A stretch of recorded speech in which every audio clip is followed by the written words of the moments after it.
আসসালামু আলাইকুম ওয়া রাহমাতুল্লাহি ওয়া বারাকাতুহু।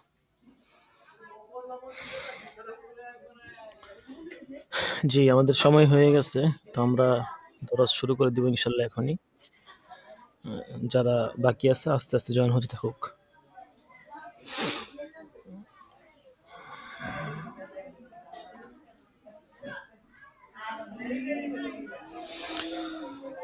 আচ্ছা, তো কাওয়াইদুল ফিকা উস্তাদ উনি একটু ব্যস্ততার মধ্যে আছেন তো এইজন্য ইনশাআল্লাহ উনি জানিয়েছেন যে আগামী সোমবার থেকে উনি দরস করাতে পারবেন আরকি। তো যেহেতু আমাদের হাতে সময় কম এজন্য ইনশাআল্লাহ আমরা যতটুকু পারি এগিয়ে নিয়ে যাই।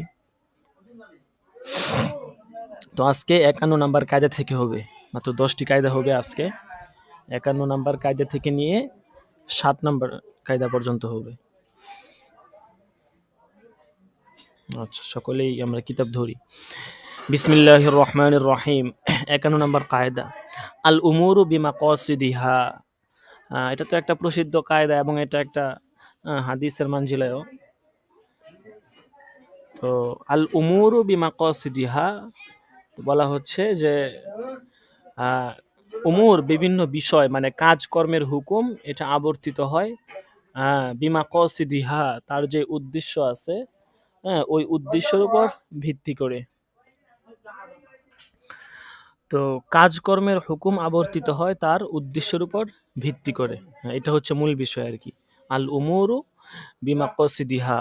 উমুর মানে বিভিন্ন কাজকর্ম যত বিষয় আছে ওগুলো বিমাকাসিদিহা তার উদ্দেশ্য অনুযায়ী।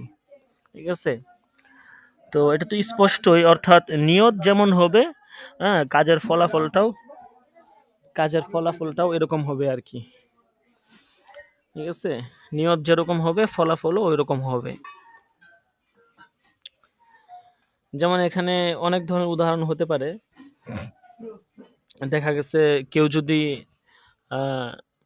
আপনার এমন কোনো কাজ করে যেটা হচ্ছে আপনার মুবাহ কাজ, কিন্তু সে এখানে নিয়ত রাখছে ভিন্ন। যেমন ধরেন খাবার খাওয়া একটা মুবাহ কাজ, কিন্তু এখন এটা নিয়ত যদি সে করে যে খাবার খাওয়ার মাধ্যমে সে শক্তি অর্জন করবে, হ্যাঁ, এর দ্বারা শক্তি অর্জন করে সে ইবাদত বন্দিগি ঠিক মতো যেন করতে পারে, এই নিয়তে সে খাবার খায়, তাহলে এটা কিন্তু সুন্নত এবং এটা আপনার অনেক সওয়াবের কাজ হবে। কিন্তু পক্ষান্তরে তার নিয়ত যদি ভিন্ন হয়, হ্যাঁ, তাহলে হচ্ছে আপনার অন্য বিষয়, অর্থাৎ এখানে হচ্ছে তার গুনাহ হয়ে যাবে। অর্থাৎ তার নিয়ত যদি ভিন্ন হয়, যেমন সে নিয়ত করলো খাবার খাওয়ার পরে শরীরে শক্তি অর্জন করে সে একটা ধরেন চুরি করতে যাবে বা ডাকাতি করবে, হ্যাঁ, বা একটা খারাপ কাজ সে করবে এরকম, তাহলে এই খাবার খাওয়াটাও কিন্তু তার জন্য এটা বৈধ হবে না। ঠিক আছে? এটাই হচ্ছে বিষয় আর কি। আচ্ছা, এরপরে এরকমও হতে পারে উদাহরণ যে অতিরিক্ত খাবার খাওয়া, এটা ইসলামে অনুমোদন নেই। মানে আপনার যদি পেট ভরে যায় তারপরেও আপনি অতিরিক্ত খাবার খেতে পারবেন না। হ্যাঁ, এখন যদি দেখা গেছে এরকম হয় যে আপনার যদি এই নিয়ত বেশি খাবার খেয়ে শক্তি বেশি হবে, তো আমি এলেম অর্জনের পিছনে সময় ব্যয় করতে পারবো, ওই অনুযায়ী আমি প্রস্তুতি নিতে পারবো, হ্যাঁ, বা জিহাদ করতে পারবো, এরকম নিয়ত যদি খাবার খায়, পেট ভরে গেছে তারপরেও যদি খায়, তাহলে কোনো সমস্যা হবে না, এটা বৈধ আছে। এটাই বলছে আল উমুরু বিমাকাসিদিহা। ৫২ নাম্বার কায়দা। উমুরুল মুসলিমিন আলা সাদাদি হাত্তা ইয়াজহারা গায়রুহু। বলা হচ্ছে যে মুসলমানদের কাজকর্ম আলা সাদাদ, সাদাদ মানে হচ্ছে যথার্থ আর কি, সঠিক। তো মুসলমানদের কাজকর্ম এটা হচ্ছে যথার্থ সঠিক এরকমই ধরা হবে। হ্যাঁ, মুসলমানদের কাজকর্মকে যথার্থ সঠিকই মনে করা হবে। এখানে মানে যথাসম্ভব তাদের সমস্ত বিষয়কেই বৈধতা যেন দেওয়া যায় ওই দিকটাকেই ফিকির করা হবে। যদি ব্যতিক্রম কিছু হয় সেটা হচ্ছে ভিন্ন মাসলা। হাত্তা ইয়াজহারা গায়রুহু, যতক্ষণ না ব্যতিক্রম কিছু প্রকাশ পায়। এখানে একটা উদাহরণ দিলে বুঝতে পারবেন। যেমন এরকম উদাহরণ হতে পারে যে যদি দেখা গেছে আমরা জানি কি যে দেরহামের বিনিময়ে দেরহাম বা টাকার বিনিময়ে টাকা বা দিনারের বিনিময়ে দিনার, এগুলোর লেনদেন সরাসরি জায়েজ নাই। তো তো এই ক্ষেত্রে কেউ যদি আপনার কিছুটা চেঞ্জ করে ব্যতিক্রমী লেনদেন করে, যেমন ধরেন উদাহরণস্বরূপ ১ দিরহাম এবং ১ দিনার, ১ দিরহাম এবং ১ দিনার, সে এটাকে ২ দিরহাম এবং ২ দিনারের বিনিময়ে বিক্রি করছে, তাহলে কিন্তু এটা বৈধ হয়ে যাবে। মানে ১ দিরহাম এবং ১ দিনারকে ২ দিরহাম এবং ২ দিনারের বিনিময়ে বিক্রি করছে, তাহলে এটা বৈধ হবে, কোনো সমস্যা নাই। কারণ কিভাবে ধরা হবে এটাকে এভাবে ধরা হবে যে ১ দিনারের মূল্য ধরা হবে ২ দিরহামের বিনিময়ে, আর ১ দিরহামের মূল্য ধরা হবে ২ দিনারের বিনিময়ে। এই তরিকায় এই এই এই যে লেনদেনটা হয়েছে আকদ, এটাকে শুদ্ধ করা হবে আরকি। ঠিক আছে? কিন্তু যদি আপনি দেনারের বিনিময়ে দেনার ধরেন এবং দিরহামের বিনিময়ে দিরহাম ধরেন, তাহলে কিন্তু এই আকদটা সহি হবে না। মানে এটা সুদ হয়ে যাবে। কারণ টাকার বিনিময়ে টাকার লেনদেন কিন্তু জায়েজ নাই। হ্যাঁ? তো এইজন্য এখানে সে ১ দিনারকে ১ দিনারকে হচ্ছে ২ দিরহাম এবং ১ দিরহামকে ২ দিনার, এই সিস্টেমে আরকি সে লেনদেনটা ধরা হবে, তাহলে এই লেনদেনটা বৈধ হয়ে যাবে, সমস্যা নাই। কিন্তু যদি দিনারের মোকাবেলায় দিনার, দিরহামের মোকাবেলায় দিরহাম ধরা হয়, তাহলে কিন্তু এটা আবার জায়েজ হবে না। এইজন্য যেই সিস্টেমে জায়েজ হয় ওই সিস্টেমেই ধরা হবে। আচ্ছা, তারপরে হচ্ছে ৫৩ নম্বর কায়দা, আল ইনসানু মিন কওমি আবিহি, মানুষ তার পিতার বংশের মাধ্যমেই পরিচিত হবে। অর্থাৎ মানুষের বংশ দ্বারা এটা মূলত তার যেই পিতা আছে, পিতার দিকে নিসবত করা হবে। হ্যাঁ, তার পিতা পরিচয়ে বংশ দ্বারা তার ডাকা হবে আর কি। ঠিক আছে? তো দেখা গেছে আপনার এটার উদাহরণ তো অনেক স্পষ্ট। অর্থাৎ দেখা গেছে যদি বাদিও হয়, বা মোট কথা মায়ের দিক থেকে কোনো সময় বংশনামা সাবেত হবে না। যেমন দেখা গেছে যে আব্বাসী খলিফা যারা ছিলেন, হ্যাঁ, ওনাদের খলিফাদের অনেক স্ত্রী বাদী ছিল। তো স্ত্রীরা বাদী হওয়া সত্ত্বেও, মানে মা বাদী হওয়া সত্ত্বেও, এই আব্বাসী যারা ছিল আর কি খলিফা, তাদেরকে আব্বাসী বলে ডাকা হতো এবং তারা আব্বাসী হিসাবেই গণ্য হইতো, অথচ মা কিন্তু বাদী। হ্যাঁ, মা কিন্তু দাসী বাদীর মধ্যে পড়ে। তারপরেও তাদেরকে আপনার ওই আব্বাসী হিসাবেই ডাকা হইতো এবং আব্বাসী খলিফাদের মধ্যে গণ্য করা হইতো। তো এটাই হচ্ছে মূল বিধান, যে সমস্ত ক্ষেত্রে আপনার ওই পিতার দিক থেকে বংশ সাবেত হবে, অন্য কোনো দিক থেকে বংশ সাবেত হবে না। আচ্ছা, তারপরে ৫৪ নম্বর কায়দা, ইন্না শাইআ ইন্নামা ইয়াকদুরু হুকমান ইযা কানা ইউতাসাওয়ারু হাকীকাতান। বলা হচ্ছে যে ইন্না শাইআ ইন্নামা ইয়াকদুরু হুকমান, কোনো বস্তু ইন্নামা ইয়াকদুরু হুকমান বলতেছে, এটাকে হুকমান তখনই গণ্য করা হবে ইযা কানা ইউতাসাওয়ারু হাকীকাতান, যখন হাকিকিভাবে তার অবস্থাটা বিদ্যমান থাকবে। অর্থাৎ কোনো বস্তুর অবস্থাটা যদি হাকিকিভাবে বিদ্যমান থাকে, তাহলে হচ্ছে আপনার হুকমিভাবে এটা হুকুম ধরা হবে। উদাহরণ দিলে বুঝতে পারবেন বিষয়টা। যেমন এরকম হবে আর কি, উদাহরণটা একটু ভালোভাবে বুঝেন। কোনো ব্যক্তি, হ্যাঁ, তো মানে তার ভিসা আছে, ধরেন উদাহরণস্বরূপ বর্তমান জমানার সাথে মিল রেখে উদাহরণটা দিই। তো এরকম ভিসা আছে, যেরকম এরকম ব্যক্তি, সে ধরেন দারুল ইসলামে আসছে, আসার পরে মুসলমান হয়ে গেছে আর কি। তো মানে সে কাফের ছিল আর কি, দারুল ইসলামে এসে মুসলমান হয়ে গেছে, এবং দারুল হরবে অর্থাৎ যেখান থেকে সে আসছে ওখানে তার ছোট ছোট বাচ্চা কাচ্চা আছে আর কি। এখন বলা হচ্ছে যে সে যদি মারা যায়, মারা যাওয়ার পরে হ্যাঁ, তার যেই সন্তান সন্ততি আছে, হ্যাঁ, তো তাদেরকে তারা আসলে যদি তাদের হুকুম কি, অর্থাৎ তারা কবর জিয়ারত করতে আসতে পারবে কিনা। হ্যাঁ, তো এক্ষেত্রে বলা হচ্ছে যে তারা যদি মানে কবর জিয়ারত করতে যদি তারা আসে, তাহলে তার যে সন্তানরা আছে ওই সন্তানদেরকে তার অনুগত হিসেবে মুসলমান মানে ধরে তাদেরকে দারুল ইসলামে রাখা যাবে না। হ্যাঁ, মানে বিষয়টা একটু বুঝেন, যে কোনো ব্যক্তি সে মানে তার ভিসা আছে আর কি, অন্য দেশের ভিসা আছে, তো এরকম ব্যক্তি দারুল ইসলামে এসে মুসলমান হয়ে গেছে, সে কিন্তু কাফের ছিল। তো দারুল হরবে আবার তার কিছু বাচ্চা কাচ্চা আছে যেখান থেকে সে আসছে। তো এখন দেখা গেছে সে ধরেন দারুল ইসলামে এসে মৃত্যুবরণ করছে। তো মৃত্যুর পরে ধরেন তার কোনো আত্মীয় বা তার ভাই, হ্যাঁ, এরকম কেউ তার যে সন্তানাদি ছিল, ওই সন্তানেদের সাথীদেরকে নিয়ে যদি তার কবর জিয়ারত করার জন্য দারুল ইসলামে আসে, সেই ক্ষেত্রে ওই সন্তানদেরকে, হ্যাঁ, তার অনুগত হিসাবে মুসলিম গণ্য করে দারুল ইসলামে রেখে দেওয়া যাবে না, দারুল ইসলামে রাখা যাবে না আর কি।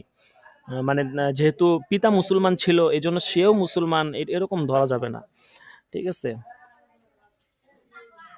বরং তার ভাইয়ের এটা অধিকার থাকবে, অর্থাৎ তার ভাই বলতে এখানে উদ্দেশ্য হচ্ছে তার যে অভিভাবক, তার সেই অভিভাবকের পূর্ণ অধিকার থাকবে, হ্যাঁ, সন্তানদেরকে দারুল হরবে ফিরিয়ে নিয়ে যাবে, ঠিক আছে, এই অধিকার তার থাকবে। কারণ হচ্ছে যে তার যে সন্তানরা আছে ওই সন্তানদেরকে যখন সে নিয়ে আসবে তখন কিন্তু মুসলিম হিসেবে সে জীবিত ছিল না, অর্থাৎ সন্তানদেরকে যখন সে দারুল ইসলামে নিয়ে আসছে তখন সে কিন্তু মুসলিম হিসেবে জীবিত ছিল না, ওই ব্যক্তি সে কিন্তু তখন মারা গেছে। তো মারা যাওয়া অবস্থায় কিন্তু তার মূল জিনিসের অস্তিত্ব কিন্তু এখন আর বাকি নাই। তো এই জন্য যেহেতু মূল জিনিসের অস্তিত্ব বাকি নাই, এই জন্য ওইটার উপর ভিত্তি করে সন্তানদেরকে আপনার ওই কাফের হওয়ার ফতোয়া দেওয়া যাবে না। বুঝতে পেরেছেন? এই হচ্ছে বিষয় আর কি। তো এইটাই বলছে যে ইন্না শাইআ ইন্নামা ইয়াকদুরু হুকমান ইযা কানা ইউতাসাওয়ারু হাকিকাতান, যে কোনো বস্তুকে তখনই হুকমি ভাবে মানে হুকুমি ভাবে এটা ধরা হবে, বা হুকমি বা তাবে, হুকমান দ্বারা উদ্দেশ্য হচ্ছে ওই বস্তুটা তাবে হওয়ার যোগ্যতা রাখে, ইযা কানা ইউতাসাওয়ারু হাকিকাতান, যখন তার অবস্থাটা হাকিকিভাবে বিদ্যমান থাকবে আর কি। তো এখন যেহেতু সে কাফের মানে ওই ব্যক্তি মুসলমান ব্যক্তি মারা গেছে, তো মারা গেলে তো তার অবস্থাটা আর বাকি নাই, তার মুসলমান হওয়ার যে হাকিকি অবস্থা বাকি নাই, সে তো মারাই গেছে। তো এই জন্য এখন আর তার সন্তানদেরকে মুসলমান হিসাবে ধরা যাবে না, যদিও তার পিতা মুসলমানই ছিল। আচ্ছা, আশা করি বুঝতে পেরেছেন। তারপরে 55 নাম্বার কায়দা, ইন্নামা তু'তাবারুল আদাতু ইযা তরাদাত আও গলাবাত। হ্যাঁ, তো বলা হচ্ছে যে ইন্নামা তু'তাবারুল আদাতু, কোনো প্রচলন বা আদাত, সামাজিক প্রচলন বা অভ্যাস, ওটা তখনই গ্রহণযোগ্য হবে ইদা তরদাত, যখন ওইটা হচ্ছে আপনার কি হবে, মানে এটা প্রচলন থাকবে আর কি, আও গলাবাত, অথবা মানুষ এতে লিপ্ত থাকবে, অর্থাৎ ওটা যখন অধিকাংশ মানুষ এটার মধ্যে লিপ্ত থাকবে এবং এটার প্রচলন থাকবে তখন এটা ধরা হবে। এবং শরীয়তের নসের বিপরীত হওয়া যাবে না, এটা অবশ্যই মাথায় রাখতে হবে, বা পূর্বে যে 4 টাকা শর্ত গেছে ওইটা মাথায় রাখতে হবে আর কি। তো এটাই বলা হচ্ছে যে আদাত বা সামাজিক প্রচলন, অভ্যাস বা এটাকে তখনই গ্রহণ করা হবে যখন অধিকাংশ মানুষ এর মধ্যে লিপ্ত থাকবে, অথবা এটার প্রচলনটা তখন বাকি থাকবে। হুম, এটাই বলছে। যদি প্রচলন বাকি না থাকে তাহলে কিন্তু এটাকে আপনার ধরা যাবে না, ঠিক আছে।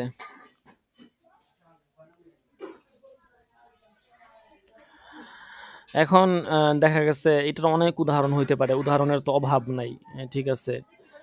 আহ, দেখা গেছে আপনার ধরেন একটা সমাজে, আমরা যে উদাহরণটা পূর্বে পড়ছি ওইটাই ধরেন, যে একটা সমাজে এরকম উসুল যে যারা মানে দৈনন্দিন কাজ করে আর কি, রোজে রোজে খাটে, তো তাদেরকে সাপ্তাহিক পারিশ্রমিক দেয়, মানে শনিবার দিনে তার পারিশ্রমিকটা দেয় আর কি। এখন এই প্রচলনটা ওই সমাজে একটা সময় ছিল, কিন্তু পরবর্তীতে এসে ওই প্রচলনটা চলে গেছে, ওইটা আর অধিকাংশ মানুষের মধ্যে লিপ্ত নাই।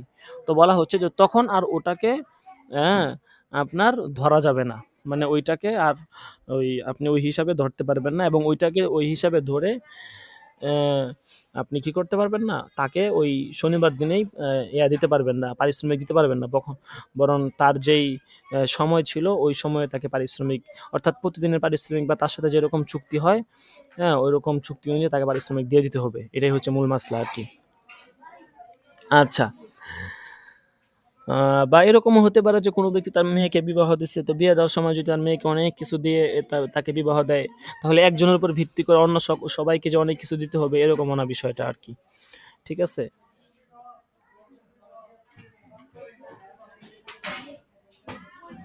তো এটা তো একটা স্পষ্ট বিষয় যে বর্তমানে হ্যাঁ যেটা হয় আর কি, এটা হচ্ছে খুবই মারাত্মক এবং খারাপ একটা বিষয় আসলে। এটার ভিতরে এটা কি বলবো, এটা নিয়ে আসলে অনেক আলোচনা করা দরকার। দেখা গেছে আমাদের আলেমদের মধ্য থেকে এই বিষয়গুলো এখন অনেকটা উঠেই যাইতেছে আর কি। দেখা গেছে অন্যান্য সাধারণ মানুষের মতো আমরা যারা একটু দ্বীনি এলেম আমাদের মধ্যে আল্লাহ তাআলা দিয়েছেন, হ্যাঁ? আমরাও তাদের মতো করে এরকম এই বিষয়গুলোতে গণহারে লিপ্ত আর কি। ঠিক আছে? তো এইটা তো আসলে খুবই খারাপ বিষয়। হ্যাঁ? দেখা গেছে বিয়ের সময় এই সমস্ত বিষয়, বিভিন্ন বিষয় চাওয়া পাওয়া বা এগুলোর অনেক বিষয় আমাদের মনের মধ্যে এসে যায়। হ্যাঁ? এরকম অনেক নজরিয়া, এরকম অনেক ঘটনা আমার ব্যক্তিগতভাবেই জানাশোনা আছে আর কি। তো এগুলো খুবই খারাপ। আওয়াম যারা তারা তো বুঝে না। তো দেখা গেছে আমাদের আরো বোঝানো উচিত ছিল। সেখানে আমরা নিজেরাই এই সমস্ত বিষয়ে লিপ্ত। আচ্ছা, যাই হোক, আল্লাহ তাআলা হেফাজত করুক। আমিন। এরপরে হচ্ছে ৫৬ নম্বর কায়দা, ইন্নামা ইউবতানাল হুকমু আলাল মাকসুদি লা আলা যাহিরিল লফজি। বলা হচ্ছে যে ইউবতানাল হুকমু, হুকুমকে ভিত্তি করা হবে আলাল মাকসুদ, মাকসুদের উপরে অর্থাৎ উদ্দেশ্যের উপরে হুকুম আবর্তিত হবে, জহেরে লফজের উপরে না। বাহ্যিক শব্দ কি দালালত করতেছে ওইটার উপরে হুকুমটা আবর্তিত হবে না, হুকুম আবর্তিত হবে উদ্দেশ্যের উপরে। উদাহরণ দিলে বুঝতে পারবেন। আহ যেমন দেখা গেছে বাহ্যিক লফজ একটা বুঝাইতেছে কিন্তু উদ্দেশ্য হচ্ছে আর একটা। এরকম যেমন কাফেররা মুসলমানদেরকে ঘেরাও করে ফেলছে। এখন মুসলমানরা কাফেরদের সাথে একটা নির্দিষ্ট জায়গায় পৌঁছার সন্ধি করছে। তারা মুসলমানরা বলতেছে যে আচ্ছা আমরা একটা জায়গায় যাই, তারপরে আমরা আমরা নিজেদের পথ ধরবো আর কি। ঠিক আছে, এরকম বললো আর কি। তো বলতেছে যে এখন মুসলমানরা সেখান থেকে রওনা হয়ে এমন একটা স্থানে গেল যেখানে উভয় পক্ষে একে অপরের আক্রমণ থেকে নিরাপদ। হ্যাঁ, তো সেখানে তারা এতটুকু সময় বিশ্রাম করো যে সময়ের মধ্যে সন্ধির যে নির্ধারিত স্থান ওই স্থানে কিন্তু পৌঁছা যায়। তো এই অবস্থায় মুসলমানদের জন্য নির্ধারিত জায়গায় না পৌঁছে কাফেরদের উপর পাল্টা আক্রমণ করা সন্ধির খেলাফ কাজ হবে না। কারণ হচ্ছে এখানে চুক্তির যে মূল উদ্দেশ্য ছিল নিরাপদ স্থানে পৌঁছা, সেটা কিন্তু হয়ে গেছে আর কি। সেই সময় নেওয়া হয়ে গেছে। আশা করি বিষয়টা বুঝতে পেরেছে। মানে এখানে বলা হচ্ছে যে বাহ্যিক লফজ বা বাহ্যিক বাক্যের উপরে হুকুম হবে না, হুকুম হবে মূল কথার উপরে বা তার কথাটা তারা উদ্দেশ্য কি ওইটার উপরে হুকুম হবে। মুসলমানদেরকে কাফেররা ঘেরাও করে ফেলছে। তো কাফেরদের সাথে মুসলমানরা চুক্তি করলো যে আমরা অমুক একটা স্থানে যাই, যাওয়ার পরে আমরা আপনাদের সাথে বোঝাপড়া করবো আর কি। তো তারা ওই স্থানে যাওয়ার আগে আরেকটা স্থানে গেল যেখানে তারা উভয় পক্ষ হচ্ছে নিরাপদ। হ্যাঁ, তো দেখা গেছে এখন ওইখানে তারা এমন সময় বা এতটুকু সময় বিশ্রাম করলো যাতে করে তারা ওই সময় যতটুকু সময় তারা বিশ্রাম করছে ওই সময়টাতে তারা ওই নিরাপদ স্থানে যেখানে তাদের চুক্তিকৃত স্থান ছিল ওই স্থানে তারা পৌঁছাতে পারে। তো এমত অবস্থায় যদি তারা দেখা গেছে আপনার ওই স্থানে নাও পৌঁছায়, তাহলে যেখানে বিশ্রাম করছিল ওখান থেকে যদি তারা চায় তাহলে কাফেরদের উপর আক্রমণ করতে পারবে। এটা সন্ধির খেলাফ কাজ হবে না। এটাই বলছে, কারণ এখানে উদ্দেশ্য ছিল নিরাপদ স্থানে পৌঁছা। আর এই নিরাপদ স্থানে পৌঁছার কাজটা কিন্তু হাসিল হয়ে গেছে অলরেডি। কারণ তারা উভয় পক্ষ একে অপরের ইয়া থেকে নিরাপদ। হ্যাঁ, এটাই বলছে। আচ্ছা, এরপরে হচ্ছে আপনার কত নম্বর কায়দা? ৫৭ নম্বর কায়দা। ৫৭ নম্বর কায়দা কি বলতেছে যে ইন্নামা ইউমালুল মুআরাজু বিহাসবিদ দলিল। ইন্নামা ইউমালুল মুআরাজু বিহাসবিদ দলিল। প্রতিরোধমূলক কথা, মুআরজ মানে যেটা হচ্ছে এমন বিষয় যেটা প্রতিরোধমূলক আর কি। তো এরকম বিষয় বিহাসবিদ দলিল, দলিলের ভিত্তিতে কার্যকর করা হবে। প্রতিরোধমূলক কোনো কথা যদি হয় তাহলে সেটা দলিলের ভিত্তিতে কার্যকর হবে, দলিল ছাড়া সেগুলো গ্রহণযোগ্য হবে না। হ্যাঁ, যেমন এরকম আর কি, উদাহরণস্বরূপ কোনো বন্দি মুসলিম সে কমান্ডারকে বলছে যে আমাকে যদি আপনি নিরাপত্তা দেন তাহলে আপনাদেরকে আমি ১,০০০ গোলামের সন্ধান দিব। যদি সন্ধান না দেই তাহলে আমাকে আপনারা বন্দী হিসেবে ধরেন, আর যদি সন্ধান দেয় তাহলে আমাকে মুক্তি দিয়ে দেন। এখন যদি সে শর্ত পূরণ না করে তাহলে তার নিরাপত্তা বাতিল হবে। শর্ত পূরণ করতে হবে, কেননা এখানে বন্দির যে প্রতিরোধমূলক কথা যদি সন্ধান না, এটাই হচ্ছে তার নিরাপত্তা বাতিল হওয়ার দলিল হিসেবে গণ্য হবে। ঠিক আছে, এই জন্য শুধুমাত্র বলে দিলেই হবে না, হ্যাঁ, যে আমি যদি কি করি নিরাপত্তা না দেই তাহলে আমাকে আপনারা মুক্তি দিবেন বললে হবে না, বরং বাস্তবে সন্ধান দিতে হবে। হ্যাঁ, যদি বাস্তবে সন্ধান দেয় তাহলেই একমাত্র আপনার হিসাবে ধরা যাবে আর কি, তার নিরাপত্তার দলিল হিসাবে ওটা ধরা হবে, যেহেতু সে সন্ধান দিছে। আর যদি সন্ধান দিতে না পারে তাহলে কিন্তু তার নিরাপত্তা ধরা হবে না, কারণ সে তো কথা দিছিল সে সন্ধান দিবে। এটাই বলছে যে প্রতিরোধমূলক কথা এটা হচ্ছে দলিলের ভিত্তিতে কার্যকর হবে। তার দলিল কোনটা? ওই যে ওইটাই দলিল, যে সেটা বলছে যদি সন্ধান না দেই এটা হচ্ছে তার নিরাপত্তা বাতিল হওয়ার দলিল। এখন যদি সন্ধান দেয় তাহলে সে নিরাপত্তা পাবে, আর যদি সন্ধান না দেয় তাহলে নিরাপত্তা বাতিল হয়ে যাবে। এরপরে 58 নাম্বার কায়দা, আল ইসারু ফিল কুরবি লা ইয়াজুজু। এটা তো একদম সহজ একটা কায়দা, যে নৈকট্য লাভের ক্ষেত্রে অন্যকে প্রাধান্য দেওয়া জায়েজ নাই।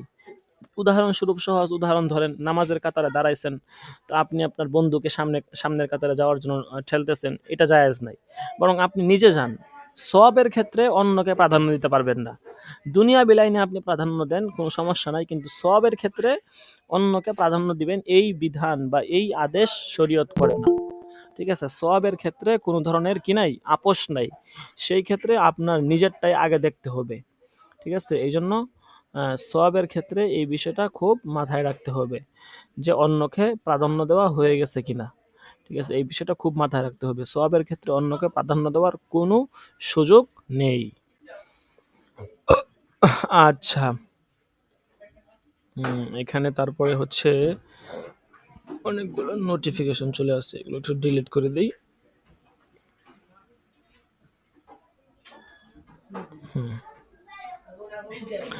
তারপরে হচ্ছে আপনার 59 নাম্বার কায়দা।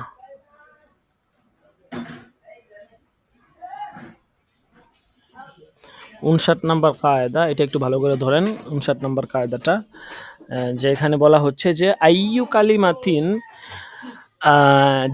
আইয়ু কালিমাতু জামইন ইয়াতানাওয়ালু কুল্লা ওয়াহিদিম মিনাল মুখাতিবিনা আলাল ইনফিরাদ। বলা হচ্ছে যে আইয়ুন এটা হচ্ছে কালিমাতু জামইন, জমার কালিমা মানে বহুবচনের শব্দ আইয়ুন শব্দটা, ইয়াতানাওয়ালু কুল্লা ওয়াহিদিম মিনাল মুখাতিবিন এটা সম্বোধনকৃত সকলকে পৃথক পৃথক ভাবে শামিল করে, ইয়াতানাওয়ালু শামিল করে, কুল্লা ওয়াহিদিন মিনাল মুখাতিবিন মুখাতিবদের প্রত্যেককেই এটা শামিল করে, আলাল ইনফিরাদ পৃথক ভাবে।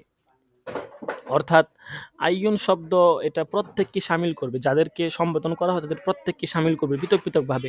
উদাহরণস্বরূপ এরকম বলা হলো যে আইয়ুকুম দাখলা মিনকুম আউয়ালান ফালাহু কাজা মিনান নফলি। হ্যাঁ, এরকম বলছে যে তোমাদের মধ্যে যে সর্বপ্রথম কি করবে, ঘরে প্রবেশ করবে, তার এরকম পুরস্কার আছে। ঠিক আছে, এরকম বলছে আর কি, যে আইয়ুকুম দাখলা মিনকুম আউওয়ালান ফালাহু কাযা মিনান নাফলি, তোমাদের মধ্যে সর্বপ্রথম যে ঘরে প্রবেশ করবে তার এরকম পুরস্কার। তো এখানে দেখেন আইয়ুকুম শব্দ আসছে, তো আইয়ুকুম শব্দ কিন্তু আলাল ইনফিরাদ প্রত্যেককেই শামিল করছে, এটাই বলছে যে আইয়ু এটা হচ্ছে জমার কালিমা, এটা মুখাতিবিন যারা থাকে তাদের প্রত্যেককেই শামিল করে। এরপরে হচ্ছে 60 নাম্বার কায়দা, আল আইমানু মাবনিয়াতুন আলাল আলফাজ লা আলাল আগরাস। এটা এক জায়গায় আছে, এখানে যদিও নাই, যে আইমান অর্থাৎ ইয়ামিন সমূহ এটা হচ্ছে আপনার মাবনিয়াতুন, এর ভিত্তি হচ্ছে আলাল আলফাজ, লফজের উপরে। হ্যাঁ, লফজের উপরে ভিত্তি হবে, উদ্দেশ্যের উপরে ভিত্তি না। অর্থাৎ সে যেই টাকা বা মানে যেই বিষয়টা কসম করবে, হ্যাঁ, যেইটা মুখে উচ্চারণ করবে মূলত ওইটা ধর্তব্য হবে, এখানে তার উদ্দেশ্য কি সেটা ধর্তব্য হবে না। এটা এক এক জায়গায় এক এক নিয়ম আর কি। কোনো কোনো কাজের ক্ষেত্রে দেখা গেছে মাকসুদ ধর্তব্য হয়, জহের লফজ ধর্তব্য হয়, একটু আগে আমরা পড়লাম একটা কায়দার ক্ষেত্রে। তো এখানে হচ্ছে ইয়ামিনের ক্ষেত্রে নিয়ম হচ্ছে আপনি মুখে যেটা বলছেন ওটা ধর্তব্য, এখানে মনে মনে কি ছিল ওটা ধর্তব্য না। হ্যাঁ, মান্যতার ক্ষেত্রেও সেম বিষয়। কোনো ব্যক্তি রাগান্বিত হয়ে কসম করছে যে আমি তোমার জন্য টাকা দিয়ে কিছু ক্রয় করব না, এখন তার জন্য কি করছে সে 100 দিরহাম দিয়ে কিছু ক্রয় করছে, এতে তার কসম ভঙ্গ হবে না। হ্যাঁ, কারণ সে বলছে কি টাকা দিয়ে ক্রয় করব না, টাকা দিয়ে ক্রয় করছে, সে তো টাকা দিয়ে ক্রয় করে নাই, সে ক্রয় করছে আপনার দিরহাম দিয়ে। তো দিরহাম আর টাকা তো পার্থক্য আছে, টাকা হচ্ছে বাংলাদেশি টাকা, দিরহাম হচ্ছে আরেক দেশের টাকা। সে কিন্তু লফজ বলছে যে টাকা দিয়ে ক্রয় করব না, এখন সে টাকা দিয়ে ক্রয় না করে যদি অন্য কোনো কিছু দিয়ে ক্রয় করে, কোনো জিনিসপত্র দিয়ে ক্রয় করে, তাহলে কোনো সমস্যা নাই। এটাই আর কি। আচ্ছা, যাই হোক। তো আশা করি বুঝতে পেরেছেন। তো আজকে এ পর্যন্তই ছিল। ১০টা কায়দা। যদি এই কায়দাগুলোর মধ্যে থেকে কারো কোনো সমস্যা থাকে তাহলে এখনই বলেন যে এই কায়দাটা আমি বুঝতে পারিনি, আবার বললে ভালো হয়। যদি কোনো প্রশ্ন থাকে এখনই বলতে পারেন। ৫৯ নাম্বার কায়দাটা একটু বুঝাইলে ভালো হয়। আচ্ছা, ৫৯ নাম্বার কায়দা। ৫৯ নাম্বার কায়দার মধ্যে বলা হচ্ছে যে আইয়ু কালিমাতু জমঈন। আইয়ুন শব্দটা মানে আইয়ুন এটা হচ্ছে কুন বোঝায় আরকি, কুন। এই আইয়ুন শব্দটা হচ্ছে জমার কালিমা। ইয়াতানাওয়ালু কুল্লা ওয়াহিদিন মিনাল মুখাতিবিন। মুখাতিব যারা আছে তাদের প্রত্যেককে এটা শামিল করে। আলাল ইনফিরাদ, পৃথক, পৃথক ভাবে। যেমন বলল যে আইয়ুকুম দাখলা আইয়ুকুম দাখলা ফিদ্দারি আউয়ালান ফালাহু কাযা মিনান নাফলি। তোমাদের মধ্যে সর্বপ্রথম যে কি করবে ঘরে প্রবেশ করবে তার এরকম পুরস্কার আছে। হ্যাঁ? তো দেখেন এখানে কি বলছে যে আইয়ুকুম দাখলা মিনকুম ফিদ্দারি আউয়ালা। এখানে কিন্তু ঘরের কথা বলছে, তারপরে বলছে যে তোমাদের মধ্যে যে প্রবেশ করবে। এখানে আইয়ুকুম শব্দটা কিন্তু আপনার প্রত্যেককে শামিল করছে। ঠিক আছে? প্রত্যেককে শামিল করছে। এখানে কিন্তু একজনকে শামিল করে নাই। বরং প্রত্যেককে বলছে যে, যে ১ম এ প্রবেশ করবে। এটাই বলতেছে যে আইয়ুকুম শব্দটা প্রত্যেককে শামিল করে, মুখাতেব যারা আছে তাদের প্রত্যেককে শামিল করে। পরে পৃথক, পৃথক ভাবে। এখানে একজনকে শামিল করে এরকম না বিষয়টা। জি, আশা করি বুঝতে পেরেছেন। তারপরে আরো কোনো কোথাও সমস্যা থাকলে বলতে পারেন। হুম। আচ্ছা, বিষয়টা হচ্ছে যে জি, আচ্ছা। তো যেটা বলতেছিলাম যে আমাদের ওই উস্তাদরা আসলে হয়তো একটু ব্যস্ততার মধ্যে আছেন। গতকাল এই দরসটা হওয়ার কথা ছিল। তো উনি গতকাল ঢাকার দিকে আসছেন আরকি আমার বাড়ি থেকে। তো উনিও হয়তো একটু ব্যস্ত আছেন। হ্যাঁ? তো আসলে কি বলবো, ব্যস্ত তো থাকেই। আ অবশ্য আমি আলহামদুলিল্লাহ বিগত বছরগুলোতে আমি নিজেই সবগুলো কিতাব পড়িয়েছি। আলহামদুলিল্লাহ আমার মোতালা আছে কিছুটা। তো এইজন্য দেখা গেছে আপনার ক্লাস দরস মিস দিলে আমাদের তো প্রায় ১০০ র উপরে দরস হয়। গত বছর আমাদের প্রায় ১২০ টা সম্ভবত দরস হয়েছিল, ১২০ টা। তো ১২০ টা দরস কিন্তু অনেক। তো আমরা যদি এরকম ঢিলামি করি, তো এই বছর কিন্তু আমরা অনেকটা পিছিয়ে গেছি। তো এইজন্য দরস নিয়ে কোনো ঢিলামি চলবে না। কে আসলো, কে গেল এইসব দেখার বিষয় না। যারা আমি দেখছি যারা হচ্ছে নিয়মিত থাকে তারা থাকবেই। যাদের দরসের প্রতি আগ্রহ আছে তারা থাকবে এবং তারা ঐরকম উপকৃত হতে পারবে। ঠিক আছে? আর যারা ওইরকম আগ্রহ নাই তারা দেখা গেছে আপনার ঐরকম ফলাফল ঐরকম আসবে না। আ তারা ওরকম উপকৃত হতে পারবে না। তো এইজন্য দরসের প্রতি খুব গুরুত্ব দিতে হয়। আমি তো একটা দরসও মিস দিতে চাই না। কিন্তু বিষয় হচ্ছে দেখা গেছে আপনাদেরও অনেক, অনেক সমস্যা থাকে। আবার ওস্তাদদেরও সমস্যা থাকে। সব মিলিয়ে আরকি মিস দিতে হয়। যাই হোক, আমরা ইনশাআল্লাহ ফাঁকে-ফুঁকে ১-২ টা দরস এক্সট্রা সবসময় করব আরকি। তাহলে আমরা দরসগুলো একটু আগায় নিতে পারবো। তো আ উসুলে ইফতার দরসটা আমি চাচ্ছি এখন করে নেই। হুম? যেহেতু উস্তাদ ওনাকে নক দিয়েছি তো উনি হয়তো মেসেজ আজকের দরজ শিটটা উনি দেখেছে কিন্তু হয়তো ব্যস্ততার মধ্যে আছে বা কোনো কারণে বা হয়তো পরে জয়েন হবে বা কিছু একটা। তো দেখি আমরা শুরু করে দেই। আমরা নিজেরাই ইনশাআল্লাহ পড়তে থাকি। যদি উনি আসেন ইনশাআল্লাহ উনি করাবে আরকি। আচ্ছা, তো আর উসুলে ইফতা আজকে পড়াও অনেক বেশি। সমস্যা নাই ইনশাআল্লাহ। তো আমি কিতাবটা শেয়ার করি, আপনারা সকলেই ধরেন।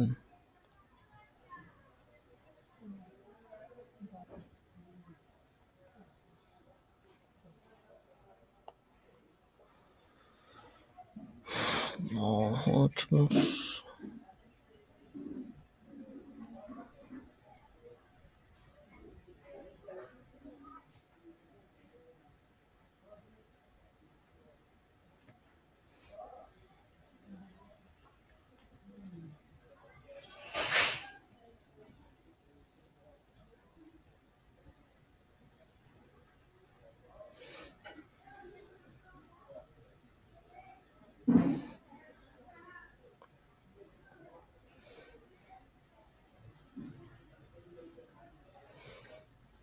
আমি আগের যে কিতাবটা ছিল ওটার মধ্যে অনেক ভুল ছিল আরকি। পৃষ্ঠার পরিবর্তন, তারপরে আপনার এবারত মিলে না, উল্টাপাল্টা অনেক। পরে আমি এই কিতাব চেঞ্জ করছি আর কি, চেঞ্জ করে এইটা নিয়ে আসছি। এইটার মধ্যে আলহামদুলিল্লাহ কোনো ভুল নাই এবং পৃষ্ঠারও খুব সুন্দর মিল আছে।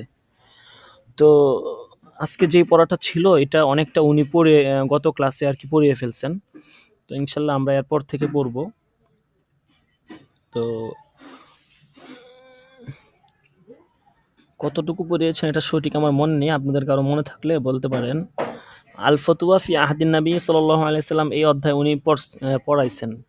তো এই অধ্যায় সম্ভবত যতটুকু মনে আছে